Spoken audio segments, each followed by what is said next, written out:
Hello मेरे प्यारे students. आज के लेक्चर में हम यहाँ पे कवर करने वाले हैं अपने chapter number 3 and chapter number 4 को। तो लास्ट लेक्चर जो हमने कल अपलोड किया था लाइफ साइंस का, उसमें हमने कंप्लीट चैप्टर नंबर 2 को कवर अप किया था, जिसमें छोटे छोटे 4 पार्ट्स थे। पहला आपका सेल डिवीजन का प्रॉपर एक कंप्लीट था। उसके बाद हमने रिप्रोडक्शन को देखा। रिप्रोडक्शन में एक अलग से सेक्शन आपको दिया गया है इस साल, जो कि है sexual reproduction in flowering plants. तो ये 3 पार्ट्स हुए। चौथा पार्ट जो उसमें था वो रिप्रोडक्शन एंड ग्रोथ के बारे में था। उसको टोटली हमने कल जो वीडियो अपलोड किया उसमें हमने कवर अप किया। वो वीडियो अप्रॉक्स 2.30 आवर्स का है। ठीक है, तो वो काफ़ी बड़ा ऑलरेडी हो चुका था, इसलिए हमने स्प्लिट कर दिया उसे, और कुछ इशू भी था जिस वजह से हमने आगे रिकॉर्ड करने में दुश्वारी हो रही थी। तो आज के दिन हम चैप्टर 3 एंड चैप्टर 4 को कंप्लीट करेंगे, क्योंकि ये दोनों ही चैप्टर छोटे छोटे हैं और इन दोनों का जो मार्क्स वेटेज है वो भी सेम है। एंड सबसे इंटरेस्टिंग बात ये है इन दोनों चैप्टर्स की कि यहाँ से जो मेन जो आपके 2 एंड 3 मार्क्स के जो क्वेश्चन फॉर्मेशन होते हैं वो काफ़ी ज़्यादा प्रिडिक्टेबल है। यानी कि आज के लेक्चर में आपको ये 2 एंड 3 मार्क्स के क्वेश्चंस बताए जाएंगे काफ़ी अच्छे से, जिसमें से 110% चांसेस है कि भाई यहाँ से जो क्वेश्चंस मैं डिस्कस कर रहा हूँ, जो आपको बताया जा रहा है, वो एग्जाम में आने के चांसेस 100% है। तो मेक श्योर आप कॉपी कलम निकालिए, हमेशा की तरह हमारे साथ चीज़ों को लिखना शुरू कीजिए। ये जो नोट्स है, इसमें जो भी चीज़ें इंफॉर्मेटिव है वो आपको नोट डाउन करनी है। जो मैं बताऊंगा उसको तो खास करके नोट डाउन कर लेना है। एंड जहाँ पे आपको बता दिया जाए कि इसे याद करना है, मैं वहाँ पे लिख भी दूंगा इस तरीके से कि याद करना है, उसको आपको एकदम 100% याद कर लेना है। एंड सबसे बड़ी प्रॉब्लम ये भी होती है बच्चों को कि सर एमसीक्यू का जो पोर्शन है, तो लेक्चर में भी मैंने टॉपिक डिस्कशन किए हैं, कुछ एमसीक्यू भी डिस्कस किया गया आपके साथ। यहाँ पे भी मैं आपको एमसीक्यूज के बारे में आइडिया देता चलूंगा कि किस तरीके से एमसीक्यू कौन टॉपिक से ज्यादा आने के चांसेस होते हैं। ये था हमारा इंट्रोडक्शन पार्ट। अब हम डायरेक्ट चलते हैं अपने मेन चैप्टर पे। चैप्टर हमारा heredity and common genetic diseases हैं। सबसे पहले हम हेरिडिटी वाले पार्ट को कवर अप करेंगे, उसके बाद हम डिसीज वाले पार्ट को कवर अप करेंगे। तो चलिए फटाफट से आप कॉपी कलम निकाल के रेडी रहिए, मैं भी चलता हूँ, शुरू करता हूँ। निकल गया कॉपी कलम, चलते हैं, स्टार्ट करें चैप्टर को। Okay, let's begin. Introduction to heredity. Heredity एक सिंपल भाषा में आपको बताऊं तो आपने सुना होगा, बहुत से लोग कहते हैं कि भाई ये चीज़ तो उसकी विरासत में मिली है, ये तो खानदानी है। उसी चीज़ को हेरिडिटी कहते हैं जो विरासत में मिलती है हमें। विरासत में कहने का मतलब ज्यादातर लोग वेल्थ लेते नहीं कि दौलत लेते हैं, उसे तो दौलत विरासत में मिली है, उसके बाप दादा की उसके खानदान की दौलत है, उस तरीके से। बट दौलत तो एक अलग जगह है, उसके अलावा जो प्रॉपर्टीज होती हैं, इट मीन्स जो आदतें होती हैं, वो भी हमें हेरिडिटी के तौर पर मिलती है, वो भी विरासत में ही मिलती है। जिससे आपका कोई हैबिट हो किसी भी पर्टिकुलर चीज में, मान लो सुबह लेट से उठने का आदत हो या सुबह सवेरे उठने का आदत हो, तो कहीं ना कहीं वो जो एक हैबिट आपको मिला है वो हेरिडिटी हो सकता है, क्योंकि वो मेनली फॉर्मेशन होता है, जेनेटिक तौर पर ट्रांसफर होता है। इसे ही हम लोग हेरिडिटी कहते हैं। डिफिनेशन क्या है इसका? Heredity is the transmission of traits from parents to offspring. तो डिपेंड करेगा ये चीजें। अब इसी से रिलेटेड एक टॉपिक है जेनेटिक डिसीज का, जो आगे हम पढ़ेंगे। तो कई बार बीमारियां भी विरासत में मिलती हैं, जैसे आप लोगों ने सुना होगा कि शुगर की बीमारी, कई बार शुगर है एंड थायराइड भी आप ले सकते हो। तो ये जो कुछ डिसीजेस हैं, आगे और भी हम देखेंगे, हेमोफीलिया है, थैलासेमिया, ये कुछ डिसीजेस ऐसी हैं जो जेनेटिक तौर पर पेरेंट्स से उनके बच्चों में ट्रांसमिट हो जाती है। तो ये जो प्रोसेस है ट्रांसमिशन का, ठीक है, जो प्रॉपर्टी हमारे पेरेंट्स के पास है, वो प्रॉपर्टी का ट्रांसमिट होना उनके बच्चों में, इस प्रोसेस को ही हम सिंपली कहते हैं हेरिडिटी। या फिर आप प्रोसेस ना भी बोलो तो भाई जो भी प्रॉपर्टीज यहाँ पे ट्रांसफर हो रहे हैं पेरेंट्स से उनके बच्चों में, उसको ही हम सिंपल हेरिडिटी के नाम से जानते हैं। क्लियर हो गया ये टॉपिक? चलिए, तो डिफिनेशन भी काफी सिंपल है। Heredity is the transmission of traits from parents to offspring. Okay, इसमें एक और एग्जांपल ले सकते हैं हेरिडिटी का, जो आजकल काफी कॉमन है, जो कि बाल्डनेस यानी कि बालों का झड़ना। तो लड़कों में देखा जाता है, तो ये भी चीज खास तौर से जेनेटिक होती है। अब जेनेटिक तौर पर बाल झड़ रहे, अगर आपके बाल जैसे मेरे तो चले गए, ठीक है, तो बाल झड़ रहे, कई बार जेनेटिक होता है आपके पेरेंट्स में, या तो फादर या मदर या फिर ग्रैंड फादर ग्रैंड मदर, उनसे कई बार ट्रांसमिट होकर के हमारे अंदर आता है। तो जहां तक बात है कि जेनेटिक है, तो उस चीज को खत्म करना ऑलमोस्ट इम्पॉसिबल हो जाता है कि वो जेनेटिक तौर पर आपको मिली है विरासत में, ये चीज है। बहुत सारे एग्जाम्पल्स हैं इसके, हम बहुत सारी चीजों को देख सकते हैं। इसके अलावा चलिए आगे और चर्चा करते हैं इसमें। मेनली तो यहाँ पर हमारे जो मेंडल साहब थे उन्होंने एक बहुत ही जोरदार काम किया था इस पर, जिसके थ्रू ही हम इतना डिटेल आपके साथ चर्चा कर पा रहे हैं और ये कहना पॉसिबल हो पा रहा है कि हाँ, ये जो प्रॉपर्टीज हमें मिल रही हैं ये हमारे पेरेंट्स के थ्रू मिल रही है। और किस तरीके से ये मिलती है, क्या क्या प्रोबेबिलिटीज होती हैं, क्या कोई डिसीज है तो वो कितने परसेंटेज तक चांस है कि हमारे अंदर ये आगे जो बच्चे पैदा होने वाला है उसमें वो चीज जाने के चांसेस होंगे। इसके बारे में सारी प्रिडिक्टेबिलिटी हमें मेंडल साहब ने बताया है। इसके बारे में जानेंगे अभी, चलिए। हेरिडिटी का की कंसेप्ट बहुत सिंपल है। Offspring resemble their parents due to heredity. Okay, importance क्या है, तो सिग्निफिकेंस बहुत जरूरी है इसका कि explain similarities and differences among individuals.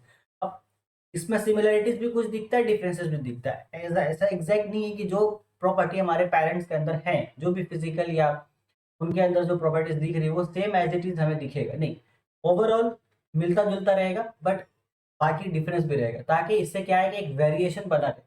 अगर वेरिएशन नहीं रहेगा तो फिर सारे लोग एक जैसे दिखेंगे, सभी लोगों की हरकतें एक जैसी रहेगी, तो उससे फिर मजा खराब हो जाएगा ना। वेरिएशन जरूरी है। हेरिडिटी का ये इंपॉर्टेंस है पहला तो।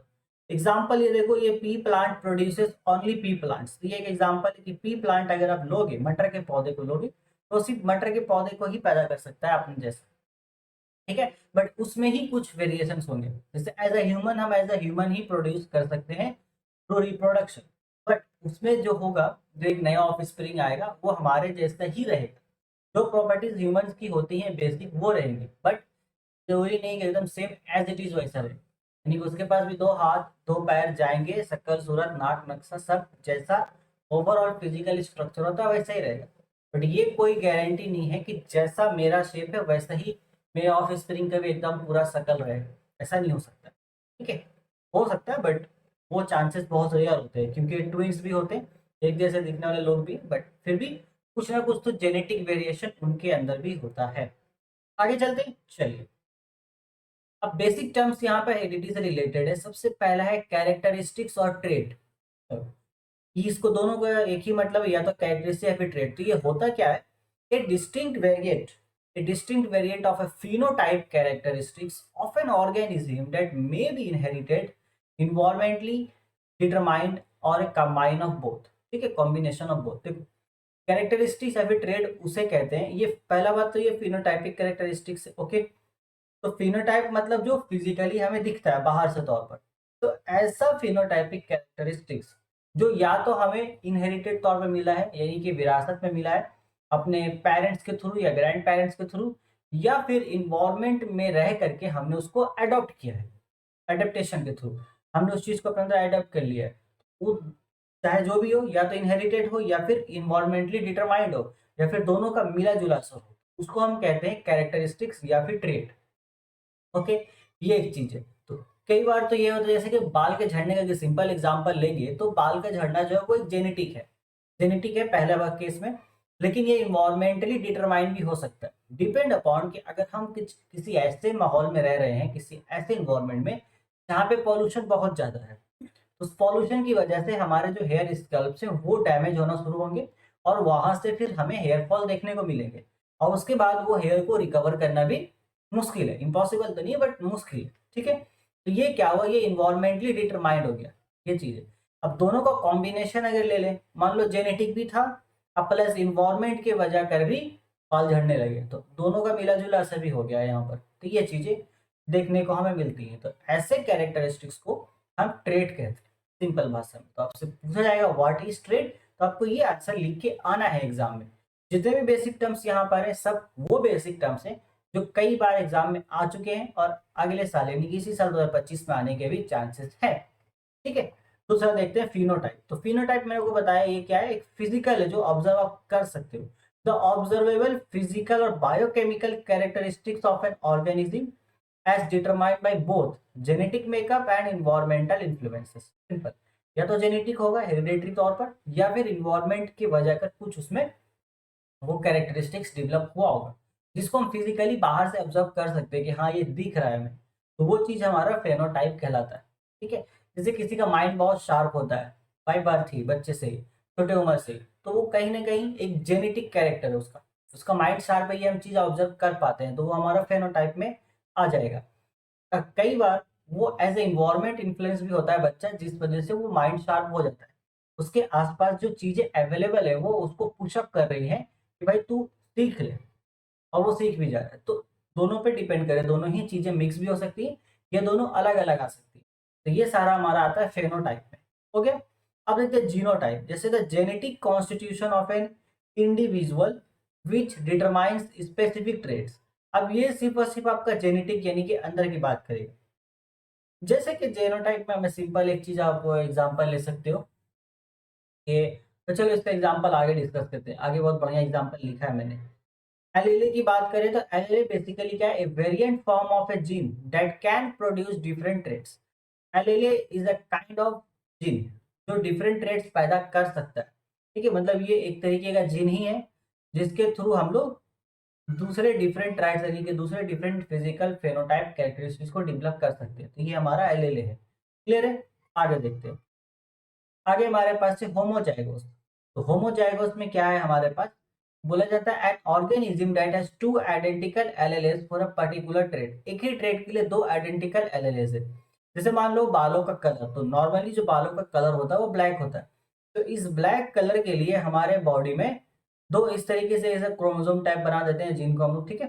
तो ये दोनों ही उसके पास बीबी है हमारे बॉडी में, मान लो किसी के पास, तो ये हो गया होमोजाइगोस, दोनों सेम है। ओके, बट कई बार, नहीं कई बार गए तो ठीक है, ये हो गया। अब हेटेरोजाइगोस में क्या होगा, डिफरेंट रहेगा सेम प्रॉपर्टी के लिए। An organism that has two different alleles for a particular trait, ये हो गया।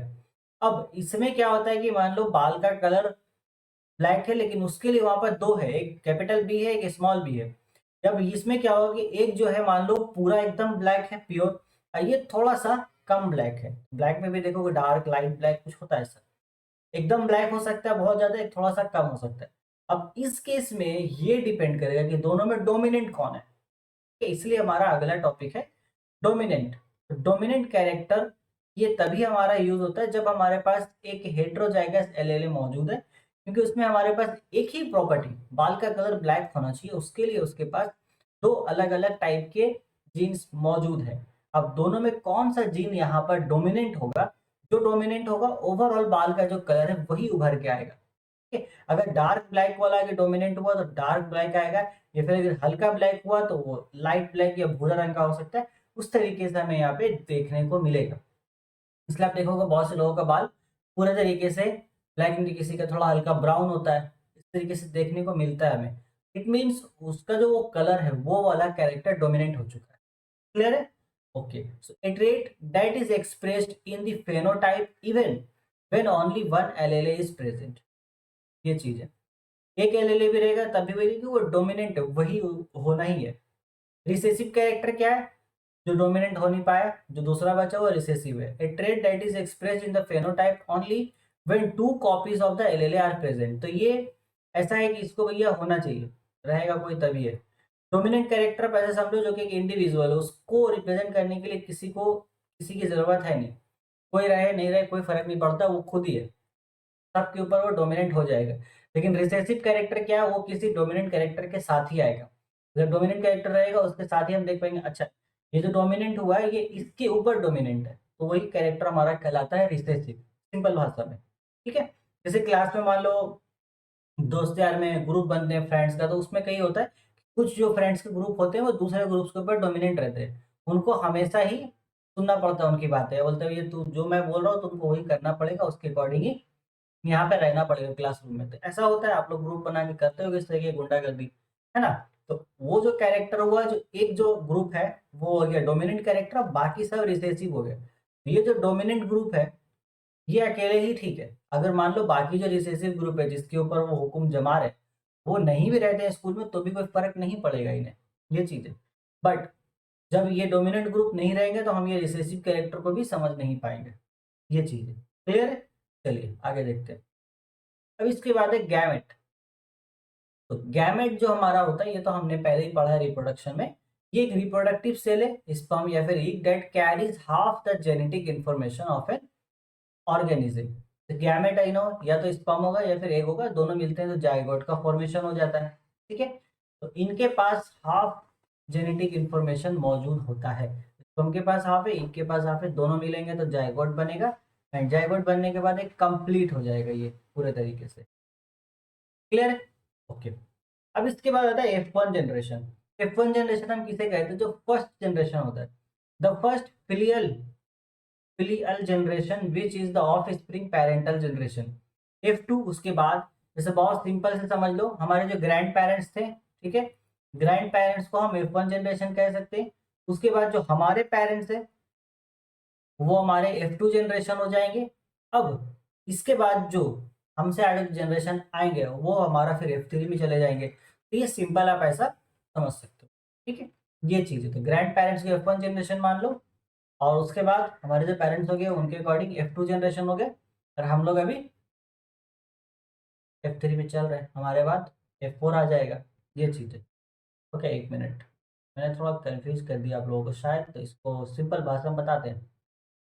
ठीक है, एक काम करते हैं, जो हमारे ग्रैंड पेरेंट्स हैं उनको हम लोग एज अ पहला स्टेज कंसिडर कर रहे हैं, मतलब एज अ पेरेंट, क्योंकि आप अगर देखो तो डिफिनेशन में क्या लिखा गया, the first filial generation which is the of spring of the parental generation. तो जो हमारे ग्रैंड पेरेंट्स हैं उनको हम पेरेंटल जनरेशन यहाँ पे कंसिडर करते हैं, ठीक है, पेरेंटल जनरेशन। अब इनके थ्रू जो हमारे पेरेंट्स हैं वो हो गए हमारे पास एज F1 जनरेशन, तो ये F1 हो गया। अब इनके थ्रू हम आए हैं, तो हम यहाँ पर हो गए अपना, हम लोग सीधे अपना चाइल्ड, तो हम लोग यहाँ पर है F2 जनरेशन में, ये हो गया। तो बहुत इजी है समझना, F1 F2 कुछ हार्ड नहीं है इसमें। तो F2 भी देख लो, वही ठीक है, वही चीज़ है। The second filial generation which is the of spring of the F1 generation. F1 generation के बाद जो आए वो F2 हो गया। अब अगर F2 के बाद कोई आएगा तो वो क्या हो जाएगा? F3 जनरेशन हो जाएगा, सिंपल। पुनेट स्क्वायर, अब स्क्वायर बना के दिखाया जाता है। Diagram use to predict the outcome of a particular cross और breeding experiment by showing the possible combination of maternal and parental alleles. ये एक होता है, जैसे कि यहाँ पर अगर हम लेंगे इसे, तो इसे एक बार हम, एक मिनट, ये वाले पार्ट को इरेज करते हैं, इससे कोई काम नहीं। मैं एक बना के दिखाता हूँ पुनेट स्क्वायर आपका। अभी तो आगे हम लोग मेंडल के बारे में देखेंगे। तो मेंडल ने एक नॉर्मल एक्सपेरिमेंट किया था, जिसमें उन्होंने कुछ पी प्लांट्स के एक सिर्फ जो टॉल और ड्वार्फ जो होता है वो कैरेक्टर उन्होंने पिकअप किया था, ठीक है। उन्होंने एक ऐसा होता है, ऐसा हम लोग बॉक्स बना सकते हैं, स्क्वायर टाइप का बना लो, ऐसा स्क्वायर टाइप का बॉक्स बनेगा। And then colour change. तो उन्होंने बोले एक काम करते हैं, मैं मेल एंड फीमेल का यहाँ पर उन्होंने क्रॉस कराया। तो कैपिटल टी जो कि टॉल है एंड स्मॉल टी जो कि डॉर्फ है, ओके, और फीमेल का भी वही लिया, कैपिटल टी और स्मॉल टी। तो अब पॉसिबिलिटी क्या है यहाँ पर? बहुत सिंपल सी पॉसिबिलिटी है कि एक दूसरा वाइट कलर लेते हैं, ठीक है। अब देखो पहला क्रॉस अगर होगा तो ये जो, ये तो ब्लैक हो गया। 1 minute, where is the white colour, white colour, white colour, हाँ मिल गया वाइट कलर, ठीक है। पहले क्या होगा, ये मान लो ये वाला इसके साथ क्रॉस करेगा, ये जो बंदा दिख रहा है, तो ये कैपिटल टी पहले इस कैपिटल टी के साथ क्रॉस कर सकता है, तो उसके थ्रू जो कॉम्बिनेशन मिलेगा वो कैपिटल टी का मिलेगा। अब कैपिटल टी जो है वो टॉल प्रॉपर्टी को दर्शा रहा है, एंड स्मॉल टी जो है वो डॉर्फ प्रॉपर्टी को दर्शा रहा है। तो कितने कॉम्बिनेशन हो सकते हैं ये हमें यहाँ पे सिंपल देखना है। फिर कैपिटल टी किसके पास जा सकता है? स्मॉल टी के पास जा सकता है। अगर आप स्मॉल टी की बात करेंगे तो फिर ये स्मॉल टी कैपिटल टी के पास जा सकता है, ये स्मॉल टी के पास जा सकता है। ये हमारे पास कुछ 4 कॉम्बिनेशन बने, जिसमें से आप देखोगे एक जो है ये 100% प्योर टॉल है, ठीक है, ये 100% प्योर डवार्फ है, और ये दोनों जो है ये टॉल एंड डवार्फ मिक्स है। तो अब इसमें ही हमारा डिपेंड करेगा, क्योंकि ये कॉम्बिनेशन में टॉल वाला भी जीन है और डवार्फ वाला भी जीन है। तो अगर टॉल वाला जो जीन है वो डोमिनेट हुआ तो वो इसको खा जाएगा डवार्फ वाले को। तो डवार्फ जीन होने के बावजूद ओवरऑल जो ऑर्गेनिज्म निकल के आएगा वो टॉल ऑर्गेनिज्म होगा। और अगर डवार्फ वाला ने यहाँ पर डोमिनेंसी दिखा दिया तो फिर ओवरऑल क्या होगा, पूरा प्लांट डवार्फ हो जाएगा। यही सिंपल बात मैं कह रहा था आपको डोमिनेंट एंड रिसेसिव कैरेक्टर में। और एक छोटा सा पूरे स्क्वायर हमने बनाया, आगे चल के ऐसे और भी बनाएंगे। क्लियर है? चलते हैं आगे। देन बेसिक टर्म्स और भी है, सेग्रेशन भी है, म्यूटेशन भी है। तो आइए इससे भी देखते हैं, एक बार कलर चेंज कर लेते हैं। तो सेग्रेशन में क्या है?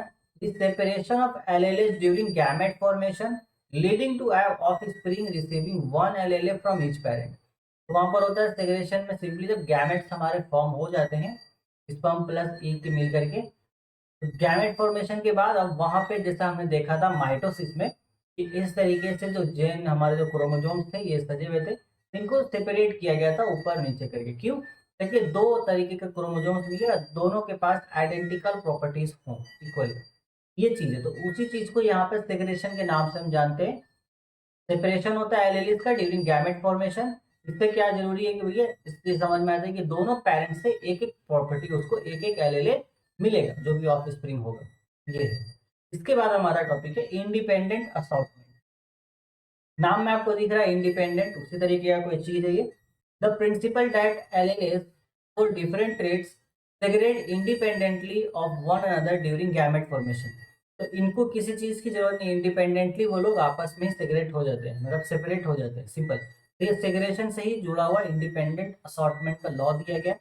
ये एक लॉ है जो कि मेंडल का फर्स्ट लॉ ऑफ हेरिडिटी है, आगे हम लोग डिस्कस डिटेल में करेंगे। अभी फिलहाल इतना जान लेते हैं। कर म्यूटेशन, तो ये काफी इंपॉर्टेंट है। What is mutation?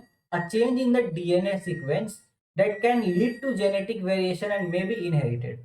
तो यहाँ पर होता है, जैसे कि आपने क्रॉसिंग ओवर के बारे में मैंने आपको बताया था, इस तरीके से क्या होता है, एक क्रोमोसोम है अपने पास अलग और दूसरा एक क्रोमोसोम है, तो ये दोनों मिलता है, ये बोलता है तो इधर से आ जाए, तो इधर से थोड़ा थोड़ा पार्ट ले लेते हैं, एक वेरिएशन देखने को मिल जाता है हमें और एक नया क्रोमोसोम भी फॉर्म हो जाता है।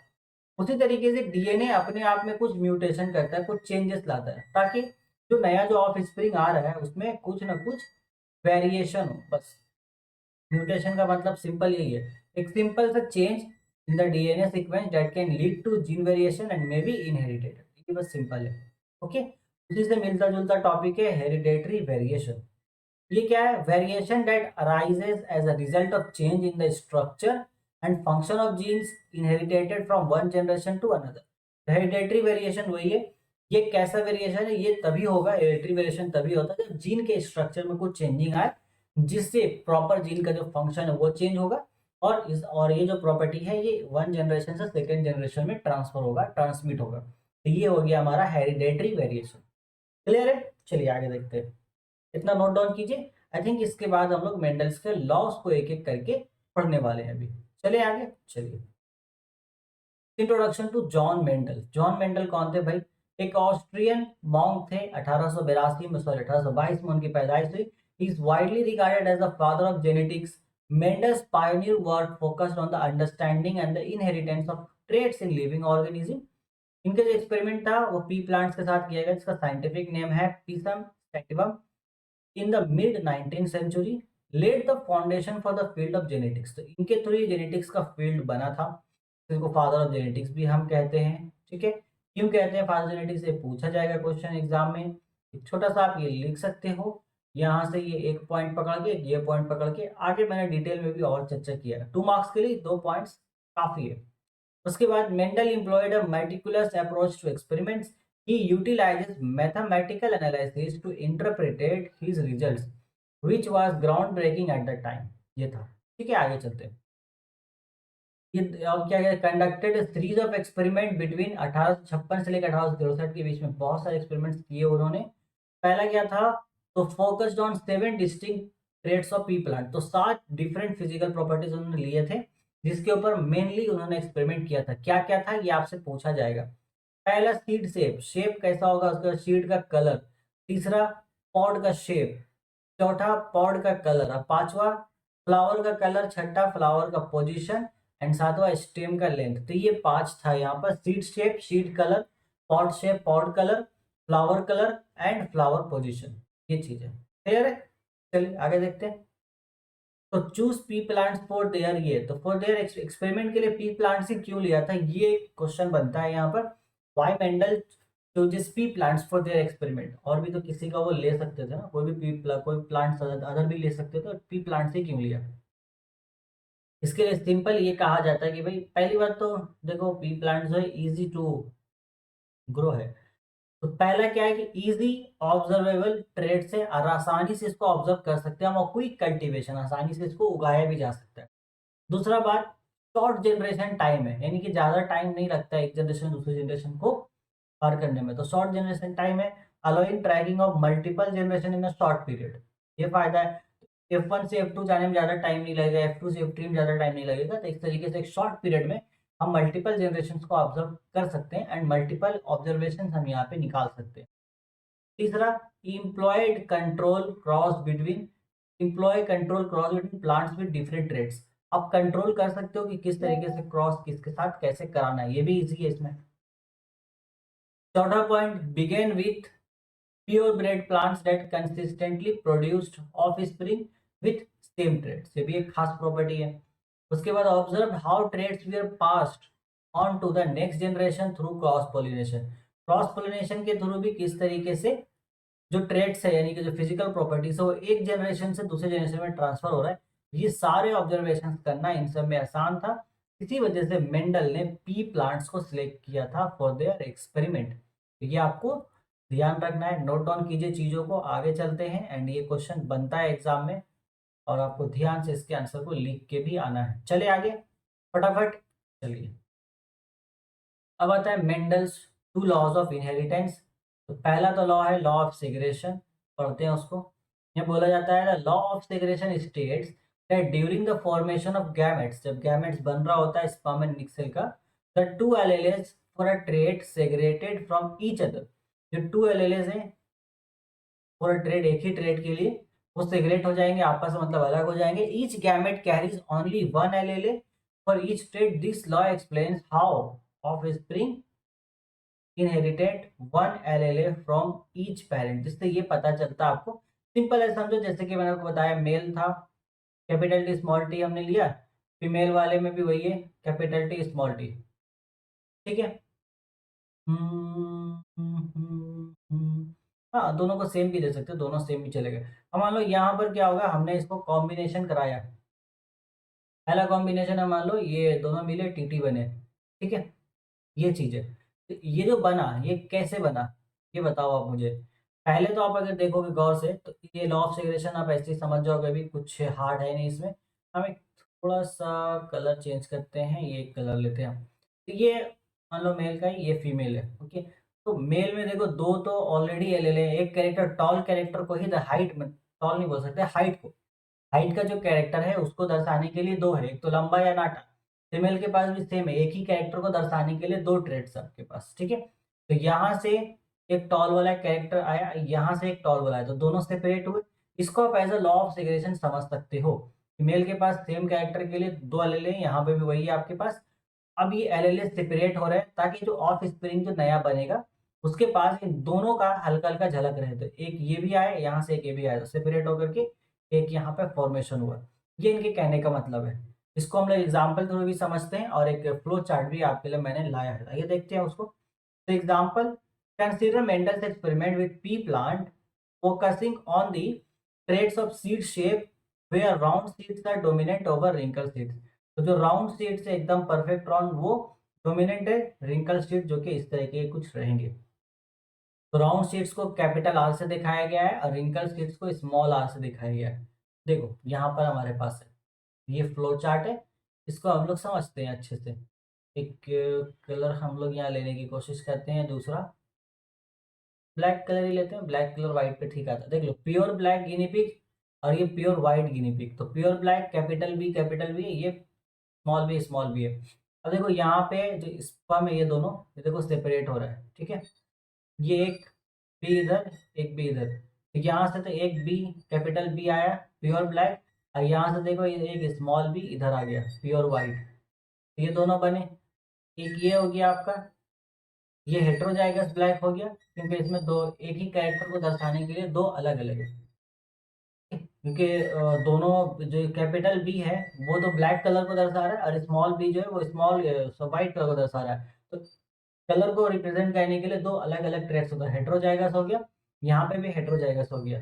अब इनके अंदर ब्रीडिंग हम करा रहे हैं, यहाँ पे जब ब्रीडिंग होगा वही सेम चीज मिलेगा आपको जैसा हमने ट्री वाले में आपको टॉल वाले में दिखाया था कैपिटल टी स्मॉल टी, वही चीज है। एक बार तो ये जो कैपिटल बी है ये इस बी से आएगा, एक बी भी बनेगा, फिर बी स्मॉल बी, फिर सेम वही अगर ये स्मॉल बी से जाएगा तो B small B and B B. तो यहाँ पे चांसेस क्या हो रहा है, या तो एक तो पूरा ब्लैक है, ठीक है, एक प्योर ब्लैक हो जाएगा आपका, ये यहाँ लाते एक प्योर ब्लैक हो जाएगा, दूसरा हाइब्रिड ब्लैक हो गया, तीसरा भी हाइब्रिड ब्लैक है और चौथा वाला प्योर व्हाइट है, ये चीज है। ये जो सेपरेट हो रहा है हमारा यहाँ पर प्रॉपर्टीज, अब देख पा रहे हो स्टार्टिंग में ये दो एक साथ था, इनके दो एक साथ थे। जब गैमेट का फॉर्मेशन करना हुआ तो स्पर्म का एक और यहाँ से एक आया, दोनों मिले, ये सेपरेशन हुआ, तो इसी को लॉ ऑफ सेग्रेशन उन्होंने नाम दे रखा है। अब यहाँ पे रेशियो हम देख सकते हैं, जो आपको याद रखना है कि फेनोटाइप और जेनोटाइप क्या है। तो फेनोटाइप को पता है कि बाहर से जो कैरेक्टर दिख रहा है, तो बाहर से कैरेक्टर आपको क्या दिख रहा है, कलर का। तो आपको दिख रहा है कि 3 लोग तो ब्लैक कलर के हैं और 1 लोग व्हाइट कलर के, इसलिए ये हो गया 3:1। 3 ब्लैक कलर के इसलिए हैं क्योंकि जो ब्लैक कैरेक्टर है वो डोमिनेंट है। तो ब्लैक जब डोमिनेंट है तो आप देख लोगे कि भाई ये तो ब्लैक है ही है, और जो हाइब्रिड ब्लैक है वो भी तो ब्लैक ही होगा पूरी तरीके से। ओवरऑल 3 जो ऑफ स्प्रिंग्स यहाँ से बनेंगे उनका कलर ब्लैक होगा, सिर्फ एक का ही व्हाइट होगा। जीनोटाइप रेशियो की हम बात करेंगे तो जीनोटाइप में अलग अलग होंगे, क्योंकि जीनोटाइप में क्या है, एक प्योर ब्लैक है और 2 हाइब्रिड है, तो वो 2 हो गया, और एक हमारा प्योर व्हाइट है, तो 1:2:3। अब फिनोटाइप बाहर से देखने में तो 3 ब्लैक ही है एंड एक व्हाइट है, तो ये फिनोटाइप हो गया। ये हमें रेशियो याद रखना होगा कि मेंडल्स का ये जो एग्जाम्पल में लिया, ये मोनो हाइब्रिड क्रॉस का एग्जाम्पल है। मोनो हाइब्रिड क्रॉस में F1 F2 क्या होता है वो भी हमें ध्यान रखना है, ठीक है। तो ये जो रेशियो है ये F2 जनरेशन का है। F2 जनरेशन में ये फेनोटाइप है और ये जीनोटाइप है। क्लियर है आप? ओके, चलो आगे चलते हैं। चलिए फटाफट अब देखते हैं law of independent assortment. So, the law of independent assortment states that alleles for different traits assort independently of one another during gamete formation. This means that the inheritance of one trait does not influence the another inherit the does not influence the inheritance of the another trait. Example क्या लिखा है कि Mendel also studied two traits simultaneously such as seed shape and seed color. अब दो एक साथ लिया उन्होंने, तो सीड के शेप के लिए हम कैपिटल आर ले लेते हैं, ठीक है। तो यहाँ पे कुछ दिया नहीं, हाँ ले सकते हैं, यहाँ पे है pure round yellow seed plant. हम्म तो उसके लिए हम लोग कैपिटल आर ले सकते हैं, ठीक है, राउंड शेप के लिए, और कलर के लिए हम कैपिटल वाई ले सकते हैं। ये एक हो गया। और दूसरा उन्होंने लिया जिसमें रिंकल शेप था और कलर था ग्रीन, तो ग्रीन कलर के लिए स्मॉल वाई उन्होंने लिया यहाँ पर। अब यहाँ पे देखने को क्या मिला कि भाई दो अलग अलग प्रॉपर्टीज है, एक तो आपके पास शेप बता रहा है और एक कलर बता रहा है। अकॉर्डिंग टू इंडिपेंडेंट असॉर्टमेंट, जब भी ये लोग अलग होंगे, जब गैमेट का फॉर्मेशन होगा, जब ऑफ स्प्रिंग्स में डिस्ट्रीब्यूशन होना होगा, तो ये आजादी से एक दूसरे से अलग हो जाएंगे बिना दूसरे को हम या फिर बिना दूसरे में इफेक्ट किए हुए। यानी कि सिंपल भाषा में, अगर ये जो आपको दिख रहा है जो शेप वाला जो प्रॉपर्टी है वो कलर वाले प्रॉपर्टी को बिल्कुल भी डिस्टर्ब नहीं करेगा। अगर ये जो शेप वाला प्रॉपर्टी है ये यहाँ पे जा रहा है, इसके शेप के साथ अगर मैचअप हो रहा है, तो यहाँ की कलर वाले प्रॉपर्टी में कोई चेंज नहीं आएगा, ना ही यहाँ पे कलर वाले प्रॉपर्टी में कोई भी छेड़छाड़ करेगा, अनटिल अनलेस जब तक ये लोग खुद इधर मूव करके कुछ हरकत ना करें। ये चीजें सिंपल भाषा में इनकी।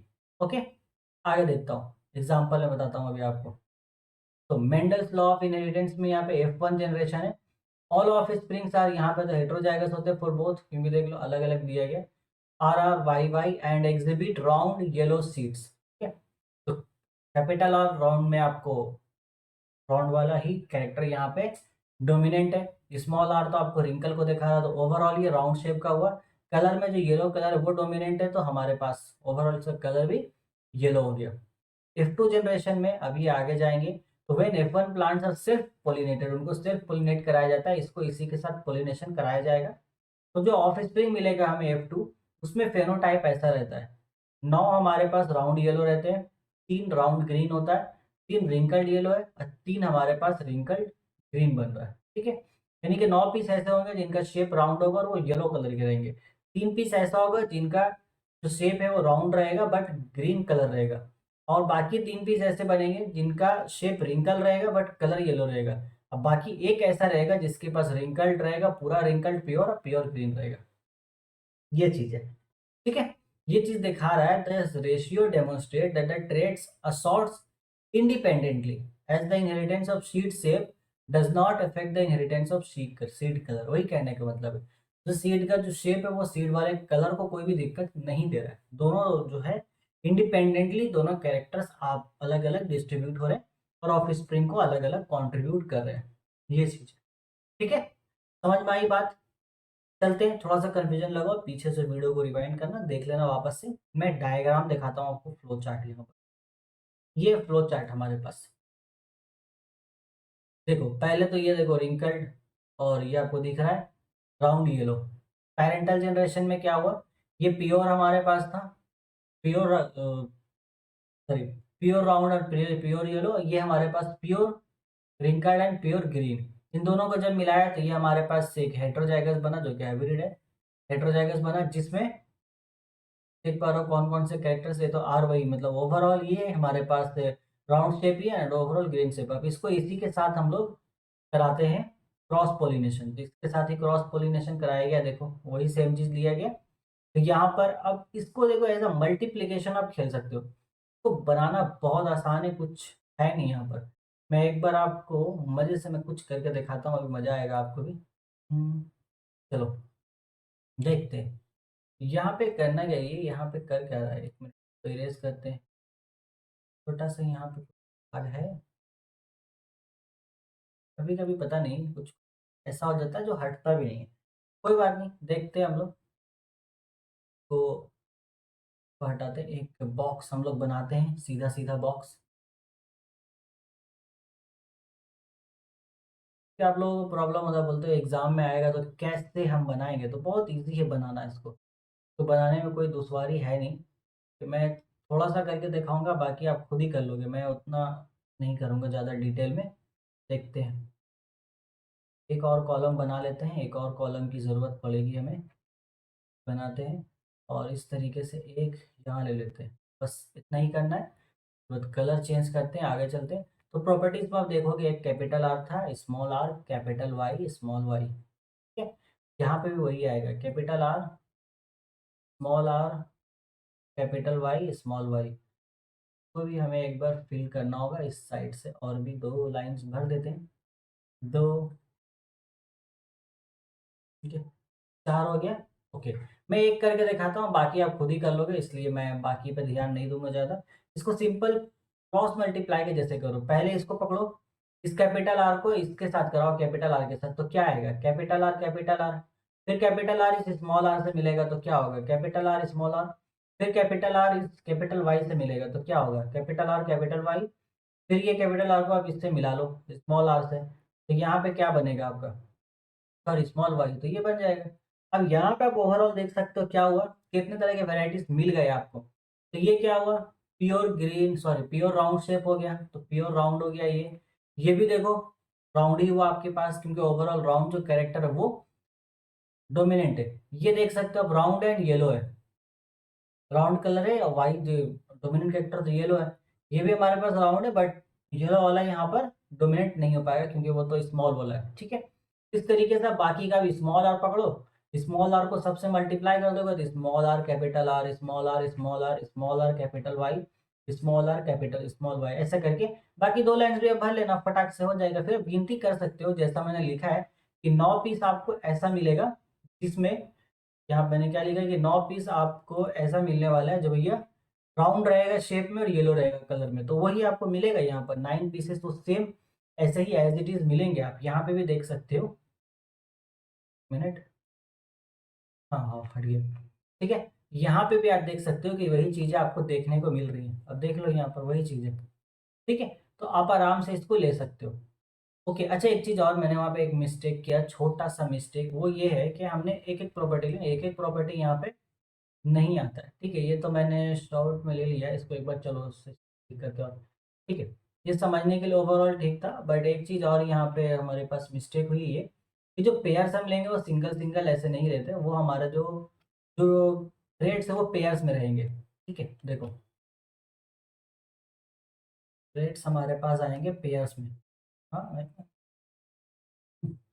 लाइन क्यों तिरछा हो जाता है, आइए इसको हम लोग एक ये लेते हैं, जैसे दो, ये हो गया तीसरा लाइन, चार ही हमें चाहिए था। अब यहाँ से भी हम बना लेते हैं चार अपने पास, ठीक है। हाँ माइक तो ऑन है, ये हो गया हमारे पास चार। अब फटाफट अगर हम यहाँ पे लिखेंगे तो यहाँ पे ये एज अ पेयर में आएगा, मतलब ये जो capital R, capital small R, इस कैपिटल आर स्मॉल आर, इसमें देखो चार लोग हैं तो इसमें पेयर बन सकता है। एक पेयर ऐसा आएगा, एक pair capital R capital Y का आएगा, ठीक है। एक पेयर आएगा कैपिटल आर स्मॉल वाई का, और एक लास्ट पेयर अगर आप देखोगे तो बच गया स्मॉल आर स्मॉल वाई का, बस और तो कोई पेयर बचा नहीं है। देख लो ये 4 पॉसिबल पेयर्स हमें यहाँ से मिलने वाले हैं इन 4 लोगों से। वही सेम पेयर हमारे पास यहाँ भी रहेगा, ठीक है। कैपिटल आर स्मॉल वाई ये हो गया। अब जब हम इनका क्रॉस कराएंगे तो हमें यहाँ पे नतीजे देखने को मिलेंगे। पहला अगर हम कराएंगे आर आर, ये वाला बंदा इससे जाएगा। अब देखोगे कि कैपिटल आर स्मॉल आर होता है। शेप तो राउंड वाला है जो डोमिनेट करेगा, तो ओवरऑल एक प्योर राउंड हमें मिल गया, ठीक है। एंड इसके बाद यहाँ पर हम आ जाएंगे तो कैपिटल आर आएगा, कैपिटल वाई स्मॉल आर आएगा। तो ओवरऑल शेप कैसा हुआ, राउंड। कलर कैसा हो गया, येलो। इस तरीके के लोग आपको 9 पीस मिलेंगे टोटल इस चार्ट में। अगर आप देखोगे तो देखो यही चीज है। ये आप आराम से क्रॉस मल्टीप्लाई करना, बनाते रहना, इसमें कुछ भी हार्ड है ही नहीं, कुछ नहीं है। ये देख लो सेकंड वही बना जब ने बनाया। थर्ड क्या बनाया, कैपिटल आर स्मॉल आर दोनों कैपिटल वाई, देखो वही बनेगा। बना के दिखाते हैं। ये वाला चीज इसके साथ जाएगा, तब बनाओ कैपिटल वाई स्मॉल आर, बस यही बनने वाला है। इसमें भी देखो शेप कैसा हो गया, राउंड। एंड कलर कैसा हो गया आपका, येलो। क्लियर है। चलिए बाकी का पार्ट आप कंप्लीट कर लीजिए कि हम लोग अब नेक्स्ट टॉपिक पे मूव करते हैं, क्योंकि हमें टाइम भी बचाना है। अब यहाँ पे एक ऐसा क्वेश्चन आता है, ये है कि why Mendel is called the father of genetics. क्यों कहते हैं हम उसे फादर ऑफ जेनेटिक्स? तो हम इसलिए कहते हैं क्योंकि हमें अच्छा लगता है कहना, तो हम कह देते हैं, है ना, बस लगता तो है अच्छा, लेकिन फिर भी रीजन तो हमें एग्जाम में लिखना होगा। ऐसे बोलेंगे कि अच्छा लगता है तो एग्जाम वाले ही बोलेंगे हमें भी अच्छा लगता है, आपको नंबर नहीं देना, वो हमें खराब लगेगा, इसलिए पढ़ लेते हैं। तो पहला क्या, established the basic principles of heredity which remains fundamental to genetics today. आज जो भी उन्होंने बेसिक प्रिंसिपल्स बताया हेरिडिटी का, वो सब आज के टाइम पर फंडामेंटल है जेनेटिक्स को पढ़ने के लिए। जितना हमने पढ़ा है इसीलिए फंडामेंटल है। बहुत पढ़ना है हेरिडिटी में तो आप बहुत पढ़ सकते हो, बहुत कुछ है पढ़ने को इसमें। दूसरी बात, formulated the law of segregation, independent assortment, providing a framework for understanding trade inheritance. ये इन साइंटिफिक मेथोडोलॉजी में क्या बताया उन्होंने, employed control experiment, careful observation and statistical. जो पीछे हम लोग डिस्कस कर चुके हैं वही है। यहाँ पे मेन जो एक चीज डिस्कस करना वो ये है कि ये वाला point, his work was largely ignored during his life time but was rediscovered in the early 20th century. तो जब ये जिंदा थे, जब इन्होंने थ्योरी पेश की, अपने नजरिए को दिया, तब लोगों ने अहमियत नहीं दी। बट उनके मौत के बाद इनकी डिस्कवरीज को दोबारा पढ़ा गया, उसको रीडिस्कवर किया गया, उनकी स्टडीज को अच्छे से देखा गया, उसमें और ऑब्जर्व किया गया, तो पता चला कि भाई इन्होंने जो किया है वो बहुत ही कारगर चीज है। और इससे जेनेटिक्स के वर्ल्ड में हेरिडिटी के नाम से एक नया ब्रांच हमें साइंस में मिल गया। ये चीज है।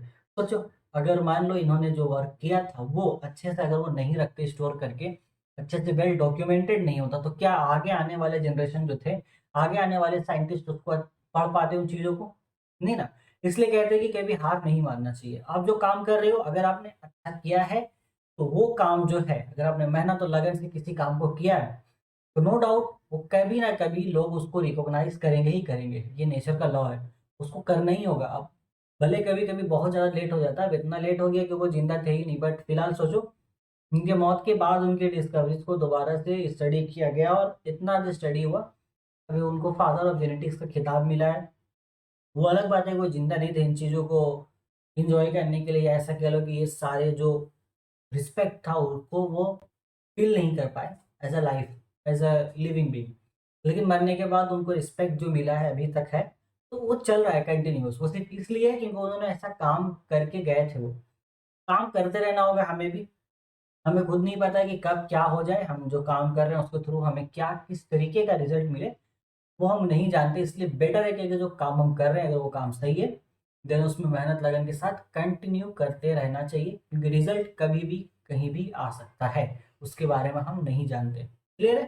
चलिए अच्छा है, ये भी पढ़ लिया थोड़ा सा हमने। उसके बाद scientist such as Hugo de Vries, Carl Correns and Erich von Tschermak validated his findings leading to the establishment of genetics as a scientific discipline। ये कई बार पूछ लेते हैं कि कौन से साइंटिस्ट थे जिन्होंने उनके काम को दोबारा से स्टडी किया, दोबारा से दुनिया के सामने पेश किया। तो कुछ नाम थे, Hugo de Vries, Carl Correns and Erich von Tschermak. ये लोग थे जिन्होंने उनको वैलिड किया, उनके वर्क को, एंड लोगों के सामने पेश किया। क्लियर हो रहा है। चलिए अच्छी बात है। और भी कुछ पॉइंट्स है जिसकी वजह, अच्छा नहीं कुछ पॉइंट्स तो नहीं है, वही पॉइंट्स है मेरे ख्याल से। हाँ वो सेम चीज यहाँ पर वापस आ गया। ठीक है, तो ये तो हमारा टॉपिक खत्म हो गया, हेरिडिटी का टॉपिक खत्म हुआ। अब चलते हैं अब हम जेनेटिक डिसीजेस के ऊपर। ओके चलो, heredity and common genetic disease में टॉपिक है कॉमन जेनेटिक डिसीजेस। यहाँ पे मैंने एकदम शॉर्ट करके आपको ये चीजें लिखा है, देखो क्या लिखा है। पहला बात, हमने कैटेगरी बना दी है आप लोगों के लिए कि डिसीज यहाँ पे दो तरीके के हैं आपके चैप्टर में। एक डिसीज है सेक्स लिंक डिसीज, दूसरा है कॉमन जेनेटिक डिसीज। तो ये सेक्स लिंक डिसीज है, ये पेरेंट्स के आपस में मीटिंग होने के बाद ही ऑफ स्प्रिंग में ट्रांसमिट होने के चांसेस है। और जेनेटिक डिसीज ऐसे हैं कि भैया किसी के थ्रू भी आप, जेनेटिक मतलब मुझे अगर ऐसा कोई डिसीज मिलना होगा किसी पर्सन को तो उसके पेरेंट्स फादर मदर से मिल सकता है, ग्रैंड फादर ग्रैंड मदर से भी मिल सकता है, ये चीज़ है वो जेनेटिक में आ जाती है। सेक्स लिंक डिसीजेज ऐसी है कि वो पेरेंट्स से ही आएंगे डायरेक्टली। ओके, एंड ये तभी ट्रांसमिट होंगी सेक्स लिंक डिसीजेज जब दो लोग ऐसा मेट करें जिनके अंदर ये बीमारी है। ठीक? तो सेक्स लिंक्स में सबसे पहला कौन है हमारे पास, कलर ब्लाइंडनेस है, दूसरा हेमोफीलिया है। ये दो आपको ध्यान रखना है। हेमोफीलिया को हम लोग क्रिसमस डिसीज के नाम से भी जानते हैं। पूछा जाता है what is the another name of haemophilia, haemophilia is also known as what, या फिर व्हाट इज क्रिसमस डिसीज। तो हेमोफीलिया को ही क्रिसमस डिसीज कहते हैं। कॉमन जेनेटिक डिसीज में पहला हमारे पास है थैलासेमिया, फिर हमारे पास है स्टेकल सेल डिसीज, उसके बाद सिस्टिक फिब्रोसिस, देन ह्यूंटिंगटन्स, ओके, उसके बाद है पॉलीसिस्टिक किडनी डिसीज, लास्ट में है एल्बिनिज्म। तो बहुत ज़्यादा डिटेल में नहीं पढ़ेंगे, मेनली हेमोफीलिया थैलेमिया थैलेसीमिया के बारे में जानते हैं, कलर ब्लाइंडनेस के बारे में जानते हैं, बाकी चीज़ों के बारे में सिर्फ ओवरव्यू लेना है छोटा छोटा। ठीक है?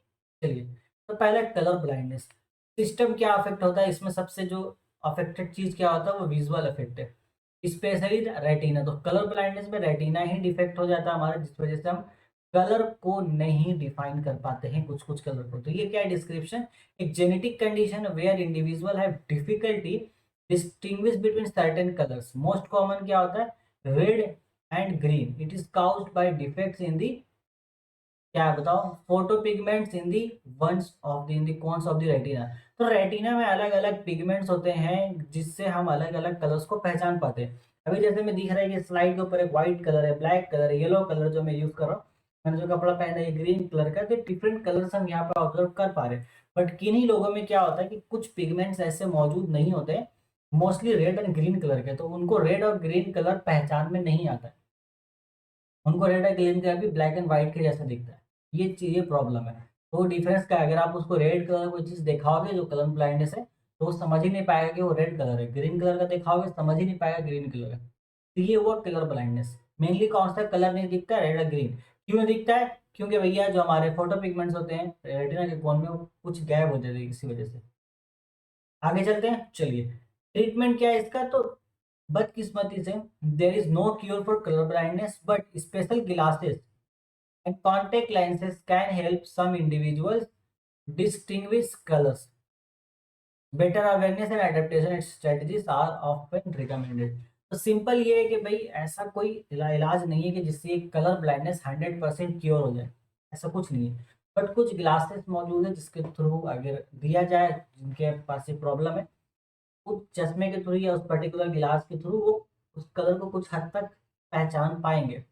और बाकी ये है कि उनको एडेप्टेशन कराना होगा, अवेयरनेस कराना, अडेप्ट कराना होगा, भाई ये कलर ग्रीन होता है, ऐसा होता है, अगर वो अडेप्ट कर पाए तो ये चीज़ है। बड़ी बदकिस्मती की बात है। चलिए आगे देखते हैं, फिलहाल दूसरा हमारे पास क्या है, दूसरे नंबर पर है हेमोफीलिया। तो हेमोफीलिया में सिस्टम क्या अफेक्टेड होता है, इसमें होता है हमारे पास हेमेटोलॉजिकल सिस्टम, यानी कि ब्लड क्लॉटिंग की प्रॉब्लम होती है। डिस्क्रिप्शन क्या है, एक जेनेटिक डिसऑर्डर है that impairs the body's ability to make the blood clots, leading to excessive bleeding. Hemophilia A is due to a deficiency of clotting factor 8, while hemophilia B is due to deficiency of factor 9. तो haemophilia दो तरीके का होता है, एक haemophilia ए है और एक हेमोफीलिया बी है। अब हेमोफीलिया में क्या है, ब्लड क्लॉटिंग की प्रॉब्लम, मतलब हमारे बॉडी में जैसे ही अगर कहीं पे हमें चोट लगती है ब्लड निकलना शुरू होता है, तो ब्लड वहां पे क्लॉट होने लगता है। मीन्स सिंपल भाषा में क्या है, तो ब्लड वहां पे जमना शुरू हो जाता है, जम जाता है, जिस वजह से क्या है वो एक जम करके एक लेयर बना दिया उसने, अब अंदर बॉडी से ब्लड और एक्सेसिव बाहर नहीं निकलेगा, और वो खुद एक प्रोटेक्टिव लेयर बना देता है ऊपर, जिससे वो जो एरिया जहाँ पे हमें चोट लगा है वो सेफ हो जाता है। अराउंड हमारे जो भी बैक्टीरियल, फंगस या फिर जो गैस पार्टिकल्स है उसके थ्रू वो कोई नुकसान नहीं पहुंचेगा अंदर वाले पार्ट में, ये सेफ कर देता है। अब किसी अगर ह्यूमन बीइंग में ऐसा हो कि भाई वो ब्लड क्लॉटिंग नहीं हो पा रहा है, तो उसको हम कहेंगे कि हेमोफीलिया की बीमारी है, और ये बहुत डेडली है, क्योंकि अगर चोट लग जाता है ऐसे इंसान को तो ब्लड का फ्लो रुकेगा नहीं। प्रॉब्लम यही है कि ब्लड निकलता रहेगा और चांसेस है कि फिर उस पर्सन की डेथ हो जाए, क्योंकि जो बॉडी से सारा ब्लड अगर निकल जाएगा फिर बॉडी तो फिर सर्वाइव कैसे करेगा, कोई भी पॉसिबल ही नहीं है। ये चीज़ है। ठीक है, तो दो तरीके एक होता है, एक हेमोफीलिया ए, एक हेमोफीलिया बी। हेमोफीलिया ए किस फैक्टर की वजह से है, तो क्लॉटिंग फैक्टर 8 की वजह से है। और हेमोफीलिया बी क्लॉटिंग फैक्टर आपके किसकी वजह से, 9 की वजह से है। तो ये आपको ध्यान रखना है। इसका ट्रीटमेंट की बात करेंगे तो treatment typically involves replacement therapy where the missing clotting factors are infused into the bloodstream. Preventive care and regular monitoring are also essential to manage the condition. इसका इलाज किया जा सकता है, पॉसिबल है कैसे, इन्फ्यूज, यानी कि जो भी क्लॉटिंग फैक्टर बॉडी में मिस हैं उनको अगर हम ब्लड में पहुंचा दें उस फैक्टर्स को, यानी कि फैक्टर ए या फिर फैक्टर 9 है हमारा, उनको, तो इस बीमारी को रोका जा सकता है। सॉरी, दूसरी बात, प्रिवेंटिव केयर होना चाहिए, रेगुलर मॉनिटरिंग बहुत जरूरी है ताकि देखा जा सके कि कंडीशन किस तरीके से काम कर रही है अभी, ये बहुत इंपॉर्टेंट है। ठीक है, एक छोटा सा फ्लो डायग्राम दिखाता हूँ आपको। यहाँ पे आप देख पा रहे हो, when the mother carries the haemophilia and father दोनों, तो क्या चांसेस है कि बच्चे में भी वो चीज हो सकती है और कितने हद तक हो सकते हैं, ये हमारा यहाँ पर देखने लायक टॉपिक है। देखते हैं। तो when the father carries the haemophilia genes and, sorry, mother carries haemophilia genes and fathers are affected. ठीक है, इसमें क्या है कि फादर अफेक्टेड नहीं है हेमोफीलिया से, सिर्फ मदर अफेक्टेड है। तो यहाँ पे आप ओवरऑल चांसेस देखो तो देयर इज ए 50% चांस। तो जैसा मैंने आपको अभी बताया कि अगर, मार्कर कहाँ गया मैं, अच्छा यहाँ पर है, ठीक है। तो फादर को हेमोफीलिया नहीं है बट मदर हेमोफीलिया अफेक्टेड है, तो इस केस में जो चाइल्ड होंगे, तो मेन प्रोबेबिलिटी ये है कि 4 चाइल्ड एट अ टाइम ये कॉम्बिनेशन बनता है। तो 4 कॉम्बिनेशन है, 4 में से आप ये देख पा रहे हो कि there is a 50% chance at each birth that a son will have haemophilia. There is a 50% chance at each birth that a daughter will carry the haemophilia gene. ठीक है, ये चीज है। तो मदर इस केस में हेमोफीलिया कैरियर होती है, वही आगे इस बीमारी को कैरी करती है।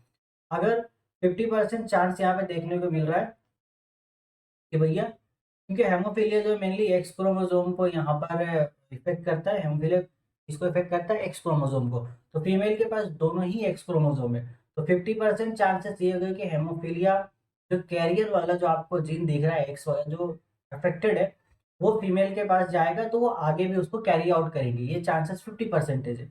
एंड दूसरी तरफ अगर मेल को ही होता है कि सन अगर लड़के को होता है, तो वो हेमोफीलिया अफेक्टेड तो होगा बट वो आगे कैरी नहीं करेगा, क्योंकि उसके पास एक वाई क्रोमोसोम भी है जो उस एक्स वाले को मैनेज कर देगा। ये चीज है। दूसरा आप देख लो, X is equal to chromosome with haemophilia gene लिखा हमने नीचे। दूसरा केस इधर हो सकता है कि फादर अफेक्टेड है, मदर अफेक्टेड नहीं है। ठीक है, इस केस में none of the sons will have the haemophilia, all of the daughters will carry the haemophilia gene. तो सिर्फ डॉटर ही हेमोफीलिया जीन को कैरी करेंगे, सन इसमें अफेक्टेड होगा ही नहीं।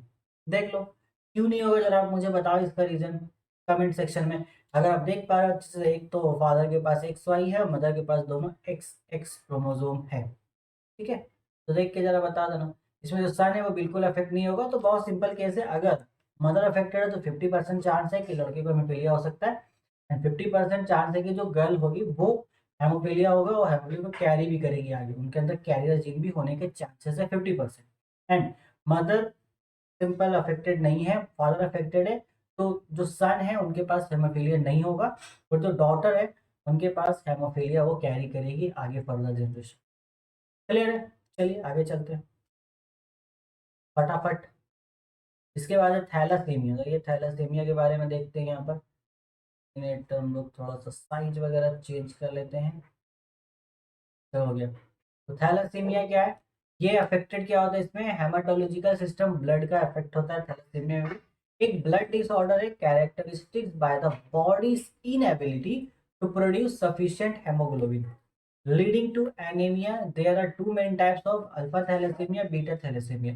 तो थैलेसीमिया इज बेसिकली, आप इसको सिंपल भाषा में अगर बोलोगे तो डेफिशिएंसी हो जाता है हेमोग्लोबिन की। हमारे बॉडी में हेमोग्लोबिन बनाने की सलाहियत है, हेमोग्लोबिन बनाया जाता है। अब अल्फा भी होता है, बीटा भी होता है, दोनों है।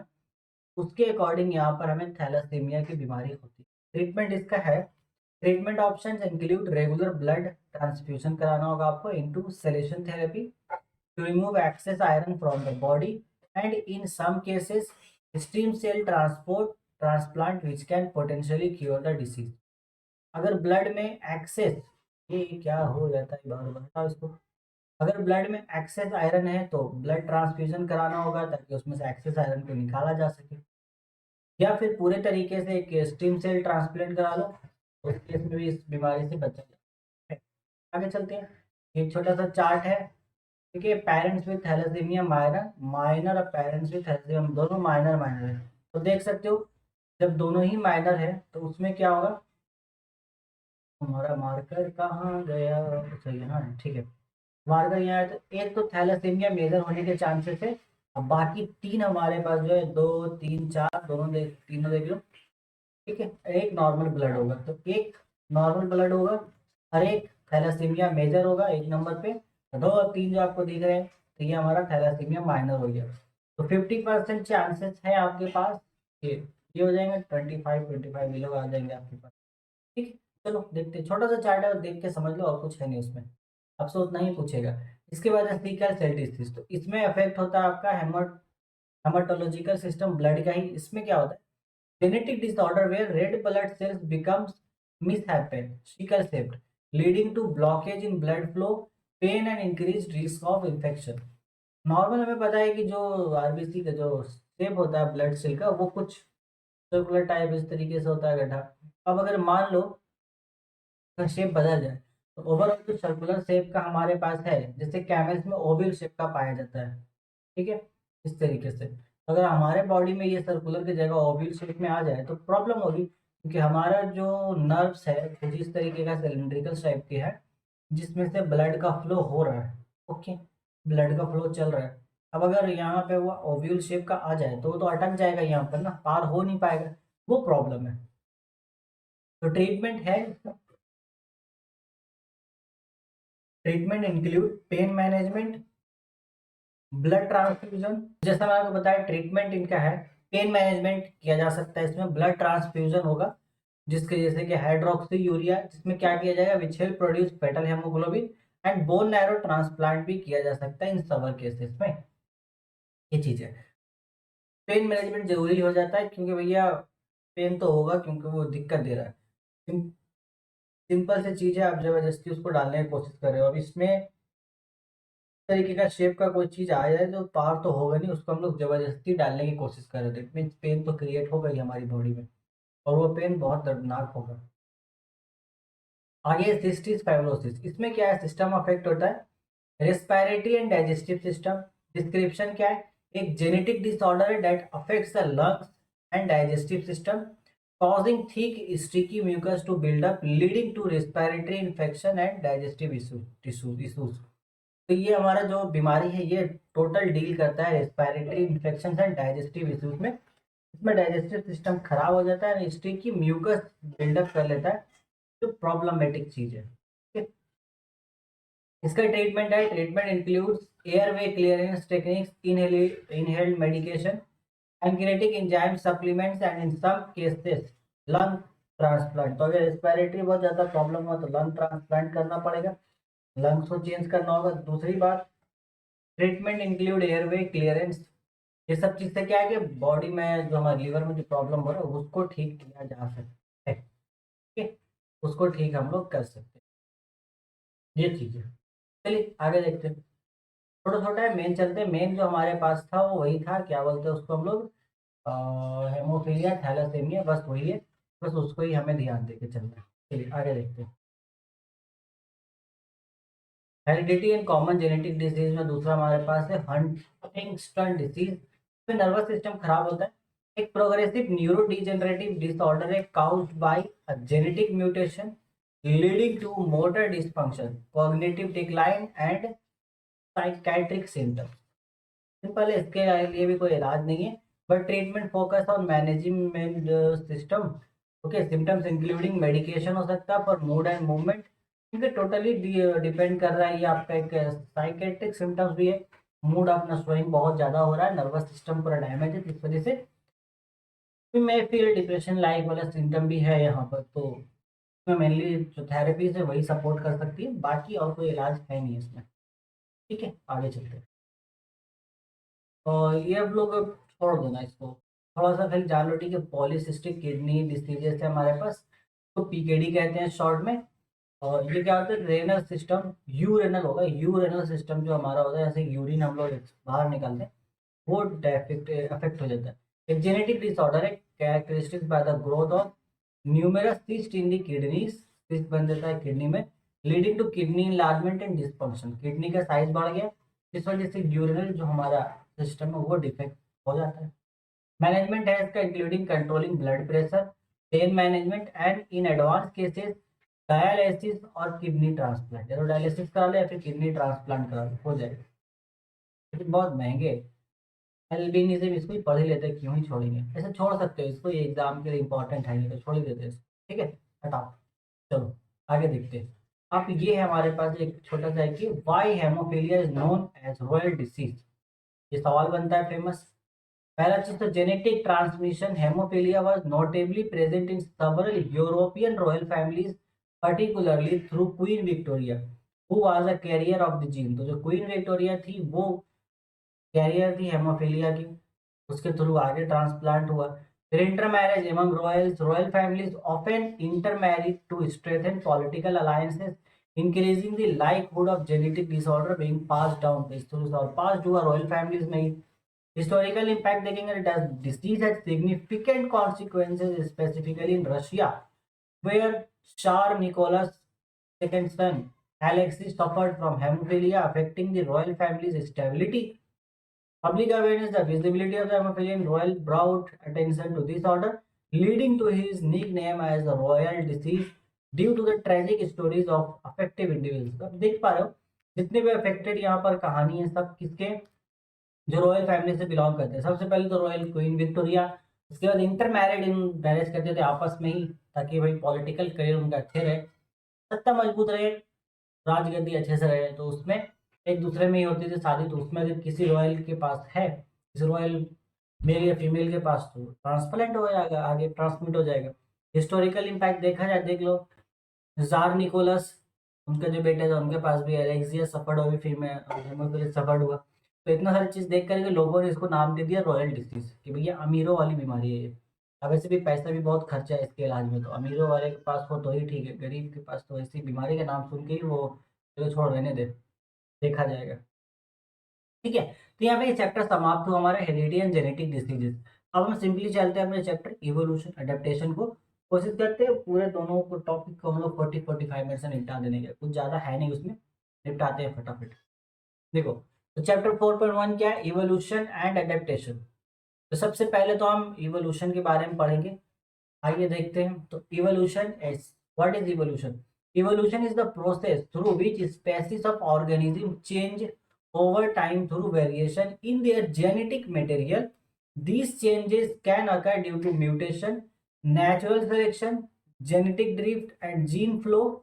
ठीक है, over long periods these processes can lead to the emergence of new species and the adaptation of existing species to their environment। Overall कुछ समझ में आया नहीं होगा आपको, है ना?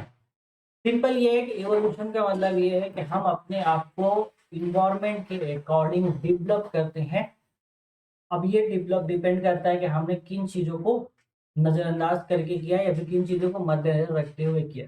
जैसे अगर हम पहले की बात करेंगे, तो आज से अगर हम 100 ईयर्स बैक जाते हैं पीछे, उस टाइम पे ट्रैवलिंग के लिए इतनी ज़्यादा फैसिलिटीज़ अवेलेबल नहीं थी जैसे हमारे लिए। अभी हमें अगर ट्रैवल करना है किसी एक जगह से दूसरी जगह, तो हमारे पास बहुत सारे ट्रांसपोर्ट के मीडियम्स हैं।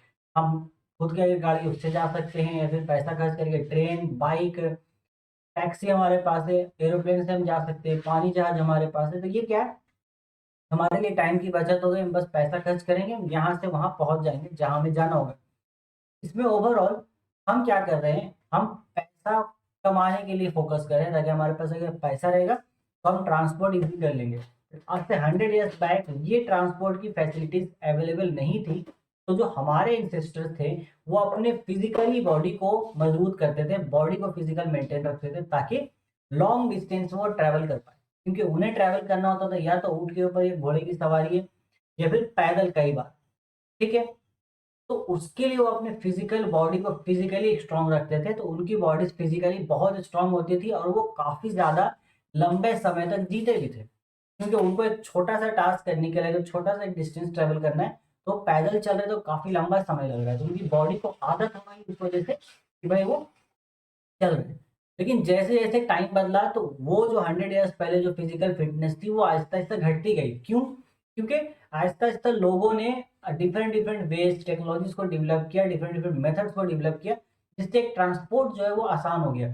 तो अब हमें फिजिकली ट्रांसपोर्ट करने के लिए कोई भी एफर्ट नहीं लगाना होता है। हम बस थोड़ा पैसे खर्च करना है, टिकट लेना है, ट्रेन में बैठ जाना है, पहुँच गए। एरोप्लेन का टिकट लो, बैठ जाओ, बाकी मेहनत जो है वो ट्रेन या एरोप्लेन का है। तो इस तरीके से हम इवोल्यूशन देख सकते हैं अपने एज ए ह्यूमन में। छोटा सा एग्जांपल ट्रांसपोर्ट के थ्रू, कि पहले ट्रांसपोर्ट के लिए जो मेहनत होती थी, उसकी वजह से जो बॉडी में डेवलपमेंट हो रहा था, वो एक अलग चीज थी। और अभी वो चीज हमें देखने को नहीं मिलेगी। क्यों? क्योंकि हमें अभी उस चीज की नीड नहीं है। इसीलिए आज के टाइम पर फिजिकल फिटनेस को मेंटेन करने के लिए एक पर्टिकुलर अलग से एक जिम का रिवाज चला हुआ है, एक जिम का ट्रेडिशन चला है। जिम जाइए, जिम कीजिए, तो एक फिजिकल मेंटेनेंस आपको रहेगा। क्यों? क्योंकि हमें कोई ऐसा फिजिकल नीड है नहीं जो हम फिजिकली खुद को इन्वॉल्व करेंगे किसी काम में, जिससे हमारे बॉडी को समझ में आए कि भाई तू कुछ कर, तुझे उतना मेंटेन रहने की जरूरत है, फिजिकली फिट रहने की जरूरत है। ये चीज की नीड हमें हमारे बॉडी को नहीं लगती है। एक सिंपल एग्जांपल है इवोल्यूशन का। इससे क्या होगा, जेनेटिक मटेरियल भी यहाँ पर चेंज होता है, म्यूटेशन होता है हमारे जीन में, कि हम जैसे चीजों को आहिस्ता आहिस्ता हम आदत को ग्रैब करेंगे। इवोल्यूशन बहुत तरीके से होता है, जेनेटिक एक एडेप्टेशन भी हो जाता है इवोल्यूशन में, ठीक है। हम किसी आदत को अगर अडेप्ट कर लेंगे, उसके थ्रू भी बॉडी में इवोल्यूशन हो जाएगा। ये क्लियर है? ओके, चलिए। तो यहाँ पे क्या देखने को अब मिला हम लोगों को, ये छोटा सा एग्जांपल लिए। इसके अलावा हम टेक्नोलॉजी का एग्जांपल ले लेंगे कम्युनिकेशन के मामले में। कम्युनिकेशन का भी वही मामला है। खैर, आगे देखते हैं, और भी बहुत सारे एग्जांपल्स देखने को मिलेंगे हमें। Significance of evolution. तो understanding biodiversity explains the biodiversity of life, species and adaptation to various environment. Historical insights हमें पता चलती है, provides a framework for understanding relationship between organism through common ancestry. Medical advances, crucial and for pathogen। अच्छा, ये तो घोड़े के बारे में, आगे देखते हैं इस चीज को हम लोग। Then conservation efforts aids in the identifying genetic diversity and species adaptation for conservation strategies. Okay. एक चीज और हम इवोल्यूशन में देखो, मॉडर्न टाइम के हिसाब से इवोल्यूशन का एग्जांपल और एक ले सकते हैं, वो ये टेक्नोलॉजी के बारे में। जैसे मैं कह रहा था कि अभी देखो, हमारे जो पेरेंटल जनरेशन है, जो हमारे पेरेंट्स लोग, वो टेक्नोलॉजी के बारे में उतने ज्यादा अवेयर नहीं है जितने ज्यादा हम हैं। क्यों? क्योंकि हम ऐसे टाइम पे पैदा हुए जिस टाइम पे टेक्नोलॉजी डेवलप हो चुकी थी, एक स्टेबल कंडीशन पे आ चुकी थी। तो हमारे पास चीज़ों की एक्सेसिबिलिटी थी। हमें मोबाइल फ़ोन्स देखने को मिले, टेलीविज़न देखने को मिले, रेडियोज़ देखने को मिले, ठीक है? सैटेलाइट का कंसेप्ट हमें समझ में आया, तो हमने इन चीज़ों को जल्दी अडॉप्ट कर लिया, आहिस्ता-आहिस्ता। अभी भी ऐसे केसेस हो सकते हैं, बहुत सारे ऐसे नॉर्मल केसेस देखने को मिलेंगे कि भाई हम एज़ अ चाइल्ड अच्छे इन टेक्नोलॉजीज़ को अडॉप्ट कर चुके हैं, अच्छे से इनको कंट्रोल कर पाते हैं। बट जो हमारे पेरेंट्स हैं वो इनको नहीं कर पाते। कि क्यों? ये बहुत सिंपल सा एक इवोल्यूशन का डिफरेंस समझ में आ रहा है, क्योंकि उनके टाइम पे जब वो एज़ अ चाइल्ड थे, उनको ऐसी नीड महसूस ही नहीं हुई कभी, कि हमें कुछ ऐसा सीखना चाहिए, क्योंकि एनवायरनमेंट ने कभी फोर्स किया ही नहीं उनको इस चीज़ के लिए। तो ये बेसिक डिफरेंस हुआ। उनको नहीं आता था, बट हम यहाँ पे डेवलप हुए, हम इवोल्यूशन की तरफ गए, हमने इस चीज़ को अडॉप्ट किया है। अब हमारे बाद जो जनरेशन आएगी, वो हमसे भी ज़्यादा एडवांस होगी, क्योंकि हमने अपने अंदर as a genetic mutation create कर लिया है अब तक, टेक्नोलॉजीज़ को अपने आस-पास पूरे तरीके से अडॉप्ट करके। इवोल्यूशन ऑलरेडी हमारे अंदर क्रिएट हो चुका है। अब जो आगे जनरेशन आएगी वो बाय बर्थ ही इन सारी चीजों से अवेयर रहेंगी, एंड जब वो डेवलप होंगे तो वो और ज्यादा एडवांस हो जाएंगे। तो ये एक बेस्ट एग्जांपल इवोल्यूशन का। क्लियर है? चलिए आगे देखते हैं। एक छोटा सा टॉपिक है यहाँ पर, यूरीज एंड मिलर्स एक्सपेरिमेंट का। कुछ शॉर्ट शॉर्ट बुलेट पॉइंट्स निकाले मैंने, देख लो। तो इन्होंने एक एक्सपेरिमेंट कंडक्ट किया था 1953 में। Stanley Miller and Harold Urey ने। ऑब्जेक्टिव था to test the hypothesis of a biogenetic origin of life by stimulating early earth condition. यानी कि स्टार्टिंग में जो अर्थ रहा होगा, जब पहला बार लाइफ यहाँ पे जीवित हुआ होगा, जब पहला बार लाइफ का ओरिजिन पड़ा होगा, उसको क्या कंडीशन रहा था, वैसा कंडीशन उन्होंने बनाने की कोशिश की और साबित किया कि हाँ, इस कंडीशन पे सबसे पहला कुछ प्लाज्मा टाइप का चीज है वो डेवलप हुआ था। स्टेप क्या किया उन्होंने कि यूज किया, mixture of methane, ammonia, hydrogen लिया, एक डिस्चार्ज ट्यूब में डाल दिया। डिस्चार्ज ट्यूब मतलब वहाँ पे कुछ भी चार्ज वगैरह है नहीं, ताकि छोड़ दिया जाए, वो लोग आपस में टिप टॉप करते रहे। उसके बाद उनको कनेक्ट किया गया डिस्चार्ज ट्यूब को एक flask containing boiling water, stimulating primitive seas. Stimulation of condition क्या था, the gas mixer represent the primitive atmosphere of earth. इन सभी गैस को मिला करके एक ऐसा माहौल बनाया गया जैसे कि एटमॉस्फेयर में हमारा गैस का माहौल होता है। ओके। देन इलेक्ट्रिक डिस्चार्ज यहाँ पे दिया गया 75,000 वोल्ट का, was applied for 7 days to mimic lighting and electrical storms, ताकि बिजली चमकती रहे कड़कड़ा के और हमारे पास तूफान भी आता रहे, वो माहौल तैयार किया गया। ये देखो ऐसा कुछ था स्ट्रक्चर उनका। अब देख पा रहे हो स्टॉप से यहाँ पर कंटेनिंग सैंपल, ये फ्लास्क है जिसमें पानी गर्म किया जा रहा है, ये हीट का हमारे पास सोर्स है। एंड देन यहाँ पे ये जो हमारे पास है, इसके अंदर हमने सारे गैसेस को रख रखा है। यहाँ पे देख लो स्पार्क चार्जेस है, डिस्चार्ज ट्यूब्स, टंगस्टन इलेक्ट्रोड, यहाँ पे सारे इससे ये सारा जो गैस का नाम ये भी है। तो ओवरऑल ये कर क्या रहे थे, ये सब कर रहे थे, रिजल्ट क्या हुआ वो देखते हैं। फिर ठंडा भी किया गया उसको, the vapour was cooled and liquefied collecting the resulting liquid in another flask. Result क्या हुआ, the liquid contains simple organic compounds including amino acid, hydroxy acid and alphabetic acid. Significance, provided direct evidence for the abiogenetic synthesis of organic molecules, supporting theories about the chemical origin of life on earth। तो बस simple वही किया, एक ऐसा माहौल बनाया जैसा हमारे इन्वायरमेंट में है, और ये साबित किया कि भाई इसी इन्वायरमेंट पे जो थ्योरीज है कि ओरिजिन हुआ लाइफ, अर्थ पे लाइफ का, वो इस तरीके से हुआ था। उसी से उन्होंने साबित किया कि हाँ, ऐसा ही माहौल में ओरिजिन हुआ था। इससे साबित हो रहा है क्योंकि ये सारी गैसेस हमें देखने को मिलती है जो हमारे माहौल में भी क्रिएट हो रही है। तो उतना कोई खास मतलब इम्पोर्टेंट है पढ़ने के लिए, अच्छा एग्जाम के पॉइंट ऑफ व्यू से उतना कोई इम्पोर्टेंट नहीं है। ठीक है, ये चीज मेन एग्जाम के जो पॉइंट ऑफ व्यू से इम्पोर्टेंट है वो ये है, हमारे पास लेमार्क्स थ्योरी ऑफ इवोल्यूशन, इसको देखते हैं। तो लेमार्क्स का जो थ्योरी था वो ये था, propose by Jean Baptiste Lamarck. उन्होंने बोला suggest that organism evolve through the inheritance of acquired characteristics.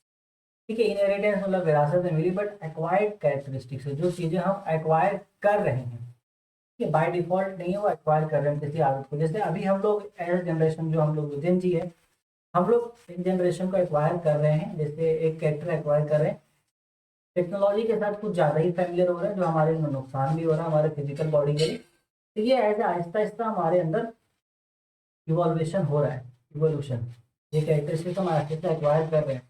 आने वाले टाइम में ये प्रॉब्लम हमें होगी, एक टाइम के बाद ऐसा होगा, कुछ साल के बाद, कि हमारी बॉडी से भूल जाएगी कि फिजिकल मूवमेंट नाम का भी कोई चीज़ होता है। फिर वो उस चीज़ को करने के लिए राजी होगी ही नहीं, उसके लिए फिर हमें बहुत ज़्यादा एफर्ट लगाना होगा। वो चीज़ हमें आज के टाइम पे भी देखने को मिलती है। ठीक है, क्योंकि अभी ये आहिस्ता आहिस्ता इन चीज़ को हम एक्वायर करते जा रहे हैं, ये बात है। अभी भी देख लो, फिजिकल फिटनेस के मतलब अगर हम थोड़ा सा अगर वॉक करते हैं 0.5 किलोमीटर या 1 किलोमीटर, तो वो हमारे लिए बहुत लंबी लगती है, क्योंकि हमें आदत नहीं है उस चीज़ की। हम अगर कोई चीज़ बाहर जाके अगर हमें बाई करना है तो वो हमें बहुत ज़्यादा एक डिफिकल्ट टास्क लगता है। तो ऑनलाइन जो अवेलेबिलिटी हमारे पास मौजूद है, अभी हर चीज़ ऑनलाइन अवेलेबल हो गया, तो हम उससे ही एक्सेस कर रहे हैं। ऐसे तो वो ईजी है, लाइफ को ईजी बना रहा है, बट उसको जो हम लोग जितना ज़्यादा एक्वायर कर रहे हैं, वो एक प्रॉब्लमेटिक चीज़ है। तो ये लेमार्क्स का थ्योरी था कि हम चीज़ों को एक्वायर करते हैं और उससे हमारा एक इनहेरिटेंस बनता है, तो ये चीज़ आगे जनरेशन में भी जाता है। ये चीज़ इनका एक थ्योरी था। तो कुछ एग्जांपल देखो क्या दिया था उन्होंने, बोला यूज एंड डिसयूज। तो organs that are used extensively become stronger. तो हम लोग दिमाग का ज़्यादा यूज कर रहे हैं फिलहाल के लिए, तो वो स्ट्रॉन्ग हो रहा है। And large while those that are not use diminish over time. Physically body का हम इस्तेमाल कर नहीं रहे हैं हाथ और पैर का, तो वो कहाँ से बढ़ेगा, इसलिए वो ना तो स्ट्रांग है ना ही उनकी साइज में इंक्रीमेंट हो रहा है। ये एक सबसे बड़ा रीजन है। ठीक है, अब ये देख लो, inheritance of acquired characteristics traits acquired during an organism's lifetime can be passed on its offspring। ठीक है, तो बोला कि जो हमने सीखा है जिंदगी में वो आगे ऑफस्प्रिंग में पास्ट होगा, बट ऐसा कोई जरूरी भी नहीं है। ठीक है, यही चीज को आगे उनके ड्रॉबैक में पढ़ेंगे हम। ऐसा कोई जरूरी नहीं है कि आप जिससे मान लो, ठीक है, आगे एग्जाम्पल भी डिस्कस करता हूँ इस चीज के बारे में। ठीक है, तो जिराफ का एग्जाम्पल दिया उन्होंने कि ancestors at short necks, they stretch their necks to reach their lives.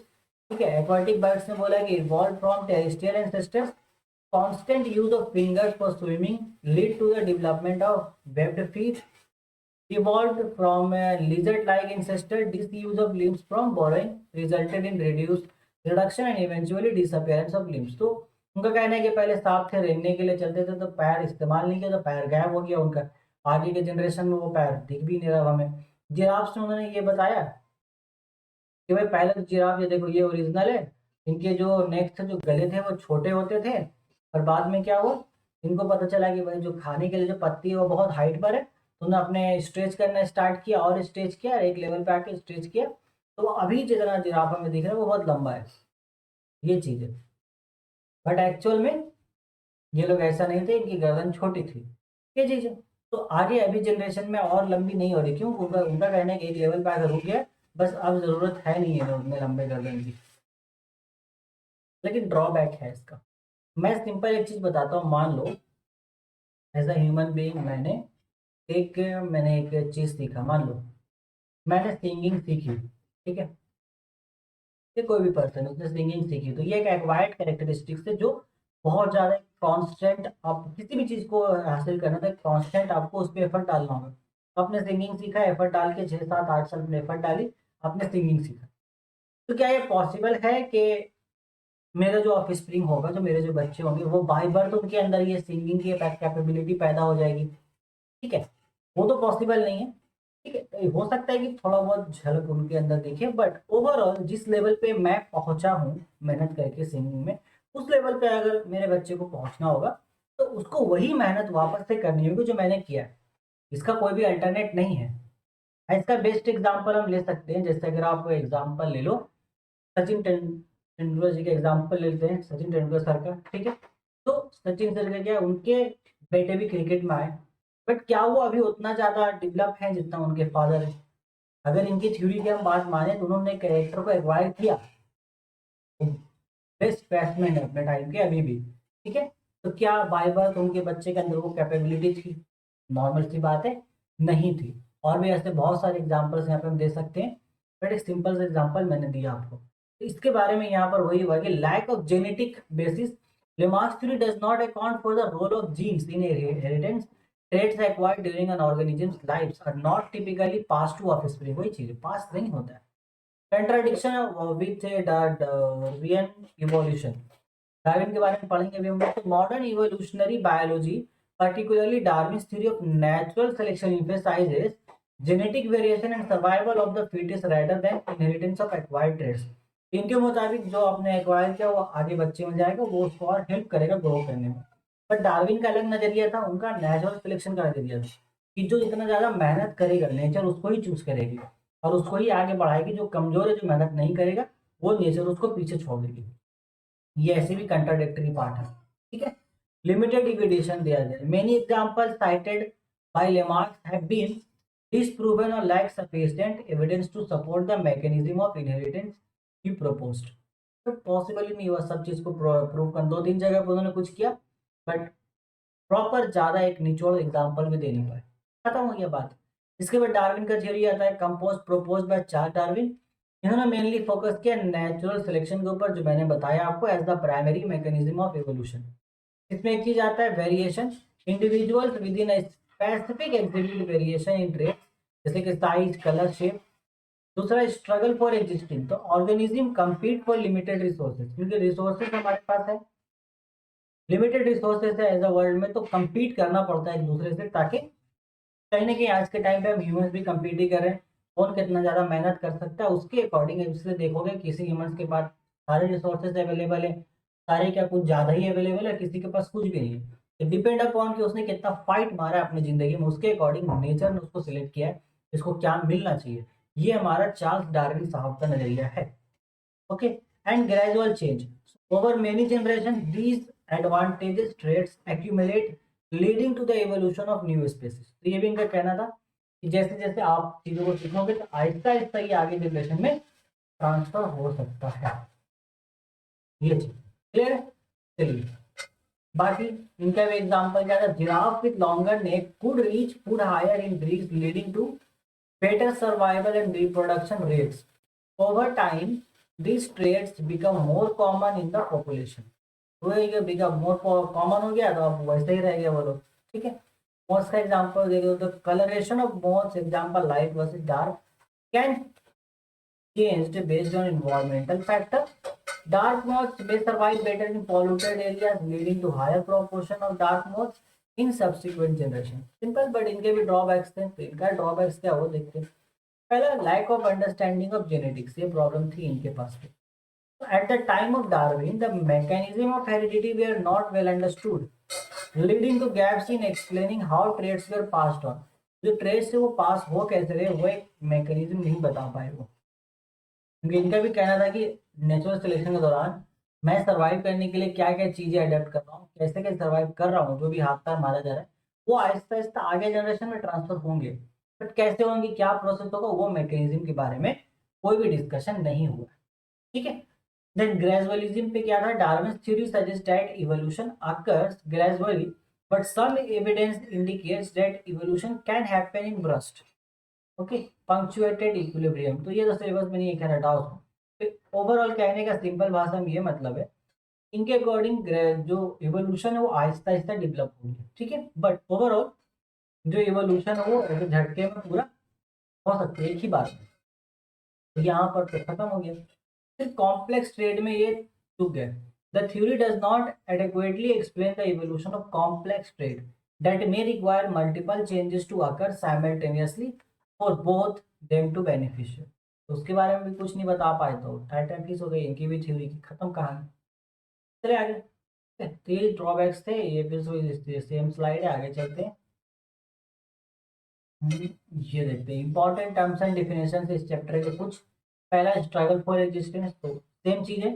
जो कंपटीशन होता था, competition among organism for limited resources such as food, space and mates which drives natural selection. Prodigality of reproduction, the tendency of organism to produce a large number of offspring leading to competition for survival। एक large number of जो reproduction हो रहा है अपने generation को और आगे कायम रखने के लिए, तो उससे भी ये कह रहे हैं कि जो सर्वाइवल का जो लड़ाई है वो और ज्यादा बढ़ता जा रहा है। ठीक है। Then acquired characteristics, the traits that an organism developed during its lifetime due to environmental influence are used, which Lamarck believed could be inherited by offspring। तो वही चीज़ है जो भी हम अपने लाइफ टाइम में सीख रहे हैं, हम कोई भी स्टडी कर रहे हैं, कोई पेंटिंग सीख रहा है, किसी ने ड्राइंग सीखी है, कोई सिंगिंग सीख रहा है, किसी ने क्रिकेट सीखा है, कोई एक्टिंग सीख रहा है। इस तरीके जो चीज़ हम सीख रहे हैं वो आगे उसको एक्वायर्ड कैरेक्टरिस्टिक्स हम कहते हैं। और लेमार्क के थ्योरी के अकॉर्डिंग ये आगे ऑफस्प्रिंग में भी डेवलप होना चाहिए। ठीक है। देखिए ओवरऑल पॉसिबल नहीं है। तो एक concept from Lamarck theory suggestion that organs और traits that are used frequently become stronger while those that are not used diminish। तो ये हो गया हमारा use and disuse.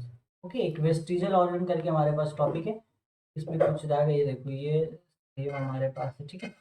Genetic variation simple है, the diversity in gene frequencies among individuals within a population which is essential for natural selection to occur speciation। okay? to occur speciation ये तो छोड़ दो, नियो डार्विनिज्म ये भी आप छोड़ सकते हो सिर्फ एक रीड के लिए, उतना इंपॉर्टेंट है नहीं जान लो।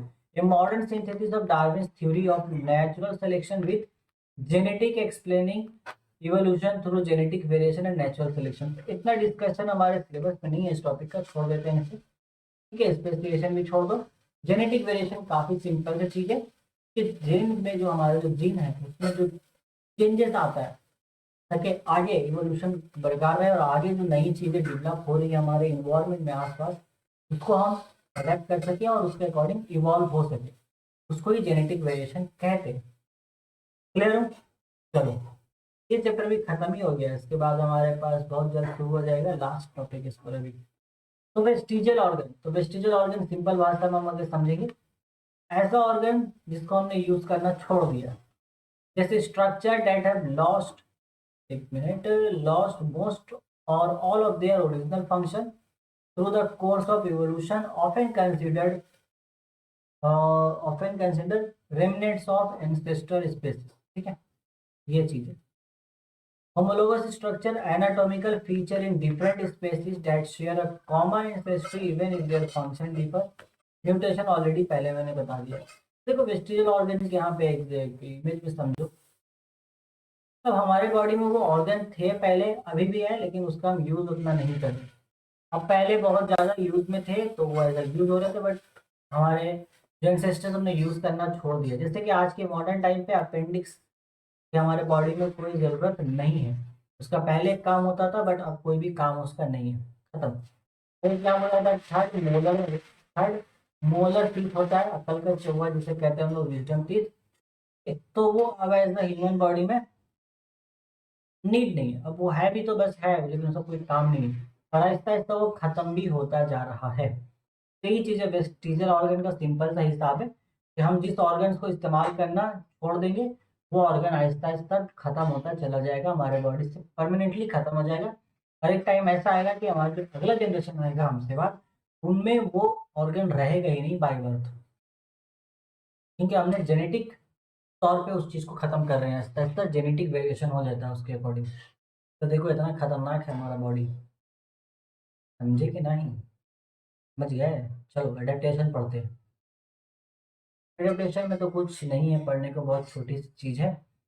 Adaptation refers to the process by which a species becomes better suited its environment through the development of traits that enhance its survival and reproduction.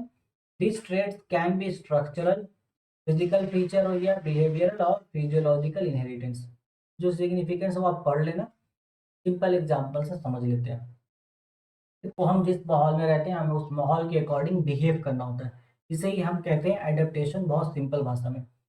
अगर हम अभी जैसे वेस्ट बंगाल पे रहे तो यहाँ पे जो हमारा इन्वायरमेंट है इसके अकॉर्डिंग हमें अपने आप को फिजिकली रखना होगा, मेंटेन करके। यहाँ पे जो खाना पीना है उसके अकॉर्डिंग हमें खाना होगा, उसके अकॉर्डिंग हमारे बॉडी का डाइजेशन चलेगा। ठीक है, ये हो गया। अगर मान लो यहाँ से आप एग्जाम्पल, स्टूडेंट का एग्जाम्पल ले सकते हैं। मान लो 10th के बाद कोई कोटा जा रहा है पढ़ने के लिए, तो IIT जे या नीट का स्टडी करना है, तो उसका जगह चेंज हो चुका है। वो पहले जहाँ था अपने कंफर्ट जोन से बाहर निकल गया, वो गया कोटा जैसे शहर में। वहाँ पे उसको सिर्फ अपने चारों तरफ स्टूडेंट्स ही दिखाई देंगे और कोई दिखाई देगा नहीं, और सिर्फ टीचर दिखाई देंगे। उसको एक इन्वायरमेंट मिलेगा सिर्फ स्टडी का। उस बंदे को उसके अकॉर्डिंग अडेप्ट करना पड़ेगा कि यहाँ पे सिर्फ स्टडी का इन्वायरमेंट है, मुझे सिर्फ IIT जेईई या फिर नीट के बारे में ही बात करनी है और इसके लिए ही मैं यहाँ पर हूँ। अब वहाँ पे जैसे भी खाना पीना होगा उसको वो खा करके अपनी बॉडी को ऐसा आदत लगाना होगा कि वो उसको डाइजेस्ट हो और उसके थ्रू उसको न्यूट्रिशन मिले। इसको कहते हैं सिंपल भाषा में एडेप्टेशन। बस किसी भी इन्वायरमेंट को अपना लेना, उसको ही कहते हैं एडेप्टेशन। आप सिग्निफिकेंस पढ़ लो आप लोगों के लिए, मैं आगे बढ़ता हूँ। 3 तरीके की एडेप्टेशन आपको पढ़नी है। एक तो है मॉर्फोलॉजिकल, दूसरा है फिजियोलॉजिकल, ठीक है, तीसरा भी बिहेवियरल आएगा।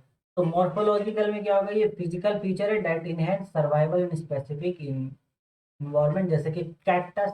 तो कैक्टस के पौधे में क्या होता है, जो पत्ता होता है वो कांटा में तब्दील हो जाता है स्पाइन्स इंस्टेड ऑफ लीव्स। क्यों? क्योंकि पत्ता जब कांटा में कन्वर्ट हो गया तो कांटे के अंदर पानी को जमा करके वो रख सकता है। ये वो हमारा फिजिकल एडेप्टेशन। इसमें क्या होगा कि चूंकि पत्ता तो वो वहां पर आपको फोटोसिंथेसिस हो जाएगा, तो फोटोसिंथेसिस के प्रोसेस में पानी खर्च होगा, या फिर अगर लीफ में वाटर है तो उसको सन एब्जॉर्ब कर लेगा, सूरज। अब ऑलरेडी रेगिस्तान के इलाके में कैक्टस है, डिजर्ट एरिया में पानी की वैसे भी कमी है, तो पानी बचाना होगा। तो पानी को बचाने के लिए जो कैक्टस का पौधा है वो अपने पत्तों को कांटे में तब्दील कर लेगा। बॉडी का शेप भी वैसे तो कवरिंग दैट सूट इकोलॉजिकल नीचे। फिजियोलॉजिकल भी वही है, इंटरनल मेटाबॉलिक और physiological change that help organism corp with और इन्वायरमेंटल चैलेंज। ये बॉडी के अंदर में चेंजेस लाएगा मेटाबॉलिक सिस्टम में खास तौर से। एग्जाम्पल देखो, mangrove species excreting salt through specialised glands. कि अभी दिखाऊंगा मैं इमेज मैंग्रोव फॉरेस्ट में का, जैसे कि फॉरेस्ट है, जंगल है, तो वो अपने जड़ों में ऐसे बाहर निकलता है, ऐसे बाहर निकलता है, जड़ ऊपर ऊपर की तरफ आते हैं, क्योंकि वो जिस एरिया में वहाँ पर पानी में सॉल्ट बहुत है, तो उसको सॉल्ट बाहर निकालना होगा बॉडी से, तो वो इस तरीके से यहाँ से इस तरीके से होल्ड है, इससे सॉल्ट बाहर निकालेगा। Enhance kidney function in desert animal to conserve water, जैसे ऊँट का होता है डिजर्ट एनिमल में, तो वो लोग बहुत अच्छे से ऐसा सिस्टम है कि पानी को ज़्यादातर एब्जॉर्ब करके रखते हैं, कंजर्व करके रखते हैं, यूरिनरी सिस्टम के थ्रू ज़्यादातर बाहर नहीं निकलता है। ये वो बॉडी के अंदर के चेंजेस। बिहेवियर डिप्रेशन, तो ये तो बिहेवियर डिपेंड करता है हम लोग किस माहौल में, उसके अकॉर्डिंग हम बिहेवियर चेंज करते हैं। मेनली हमारा जो ह्यूमन ऑर्गेनिज्म है वही ये शोषित करते हैं। ठीक है, पढ़ लो। Social behaviour like swarming in insects for protection and resource gathering, simple है। आगे देखते हैं। Cactus, example of morphological adaptation में कैक्टस की बात हुई। कैक्टस कैसे मॉडिफाई करता है, तो कैक्टस लीफ मॉडिफिकेशन होता है। आपसे सवाल पूछा जाएगा कि how cactus survive in desert area, या फिर explain the morphological adaptation in cactus, simple. तो ये पॉइंट्स अब लिखना, मैंने डिस्कस तो ऑलरेडी कर लिया। वाटर स्टोरेज इनका मकसद होता है, न्यू मेटाफोर सुंदरी प्लांट्स में ये होता है। These are specialized roots that grow vertically above the soil surface to access oxygen in waterlogged saline environments. Fish की बात करेंगे, मांगुर, तो रेस्पिरेटरी ट्री यहाँ पे होता है आपका। Mangur fish have adapted to low oxygen environment by developing a specialised air breathing organ called a respiratory tree which allows them to extract oxygen from the air। तो पानी की कमी है, ऑक्सीजन की कमी है, तो उसके लिए उन्होंने एक एक्स्ट्रा डेवलप कर लिया अपनी बॉडी में। ठीक है, चलो। यहाँ पे मैंग्रोव स्पेसिस में मैंने बता दिया आपको, इसकी इमेज मैंने यहाँ पे लगाए थे, इमेज मुझे नहीं है यार, इमेज शायद कहीं छूट गया। ठीक है, पढ़ लेना ये। मैं बता देता हूँ मैंग्रोव स्पेसिस क्या कहता है, इस तरीके से जो प्लांट उनके रहते हैं, बताया था वही चीज़ है सेम। ये जड़ जमीन के नीचे होते हैं, जमीन से ऊपर की तरफ जड़ चले जाते हैं। अब जमीन से ऊपर तरफ जाने के बाद यहाँ पर छोटे छोटे स्पोर्स बनते हैं, और इन स्पोर्स से जो एक्स्ट्रा सॉल्ट है वो बाहर निकालती है ये प्लांट बॉडी। ठीक है, ये चीज है। सॉइल टॉलरेंस के लिए किया जाता है वाटर अपटेक, तो mangrove can exclude at 80% of external salt during water uptake, enabling them to survive in brackish water। ठीक है, डिजर्ट एनिमल में एफिशिएंट किडनीज की बात हमने कर ली, जैसे कि animal like kangaroo, rats, highly efficient kidney that conserve water allowing them to survive with minimum water intake, कम से कम पानी में भी वो लोग इनटेक कर लेंगे। ठीक है, ये चीज है। मेटाबॉलिक एडजस्टमेंट यहाँ पर हो गया, some desert species can metabolise fat to produce water internally. अब इस चैप्टर में देखो ज़्यादा कुछ है नहीं समझाने के लिए, मेनली थ्योरी का पार्ट है, इसलिए मैं ज़्यादा जोर देता नहीं। तो जो इन्फॉर्मेशन यहाँ पर है याद कर लेना यार, आपके लिए काम बन जाएगा, क्योंकि यही आएगा एग्जाम में, जो मैं करा रहा हूँ यहाँ से क्वेश्चन आएंगे।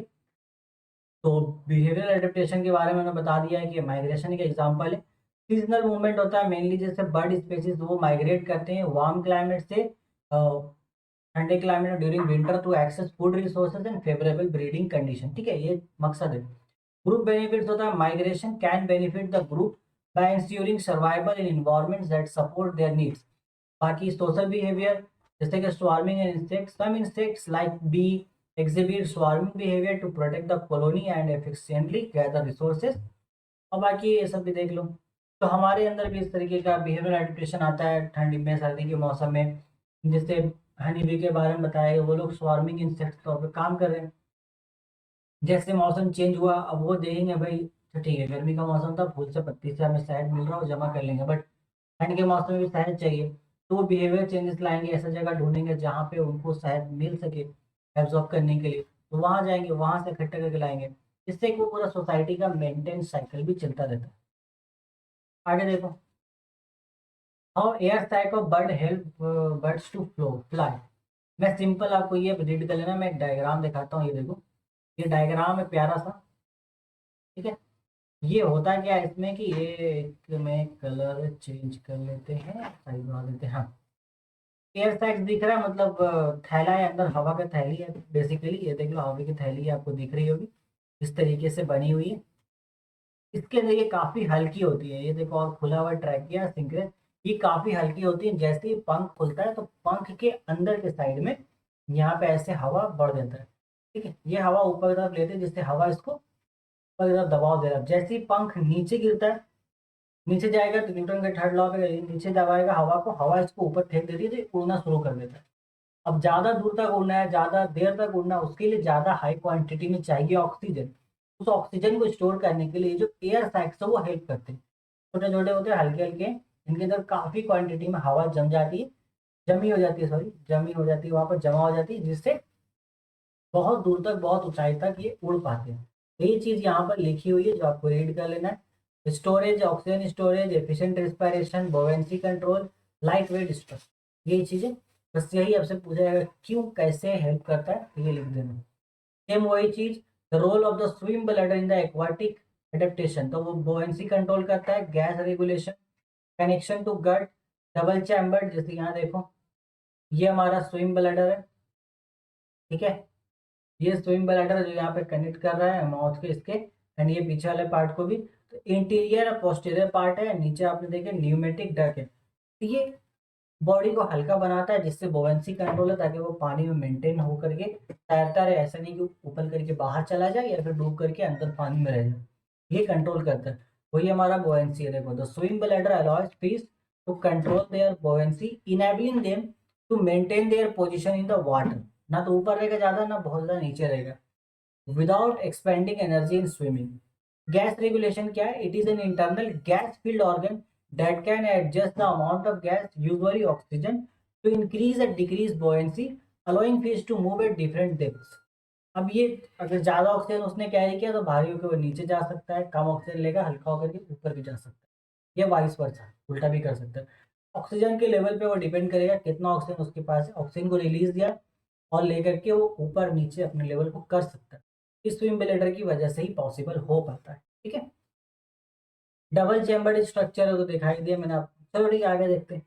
अब यहाँ पे हम देखें, write down survival adaptation of camels. Points में बताना है आपको। पहला तो वाटर कंजर्वेशन हमारा होता है बहुत मस्त इसमें।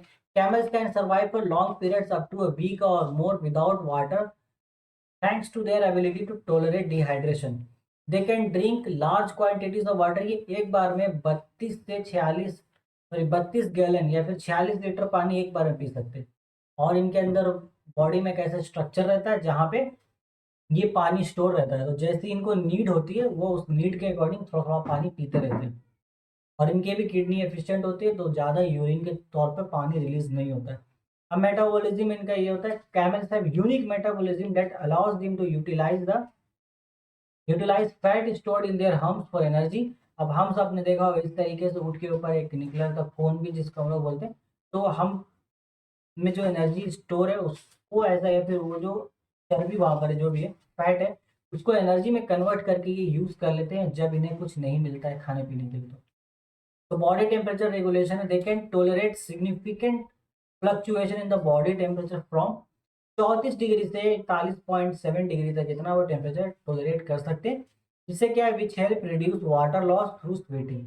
इतना टेम्परेचर वो नॉर्मली आपका हैंडल कर लेंगे, जिससे क्योंकि हमें ज़्यादा के टेम्परेचर फील होता है तो हमारे बॉडी से पसीना निकलता है, पसीने की वजह से पानी हमारे बॉडी से वेस्ट हो जाता है जिससे डिहाइड्रेशन होता है। तो ये लोग इतना टेम्परेचर तक तो 41.7 मतलब अप्रोक्स 42 डिग्री सेंटीग्रेड तक तो पसीना आएगा ही नहीं उनको। बहुत यूजफुल है। आगे देखते हैं, राइट डाउन वही है, स्पेशलाइज फीड भी है उनका, कैमल से wide padded feet, then natural adaptation भी है, देन थिक फर भी है। ये तो पढ़ लीजिएगा ये सारी चीजें।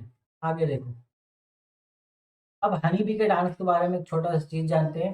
दो तरीके का डांस होता है हनी बी का, एक राउंड डांस होता है, एक वैगल डांस होता है। तो राउंड डांस में क्या होता है, राउंड राउंड में this dance is performed when a food source is nearby within about 50 metres. तो ये एक डांस करते हैं गोल गोल घूम के, जिससे अपनी टीम को बता रहे होते हैं, अपने फैमिली को बगल में खाना यहाँ पर 50 मीटर के आसपास है। It involves a series of circular movement indicating to other bees that food is close to the leaf.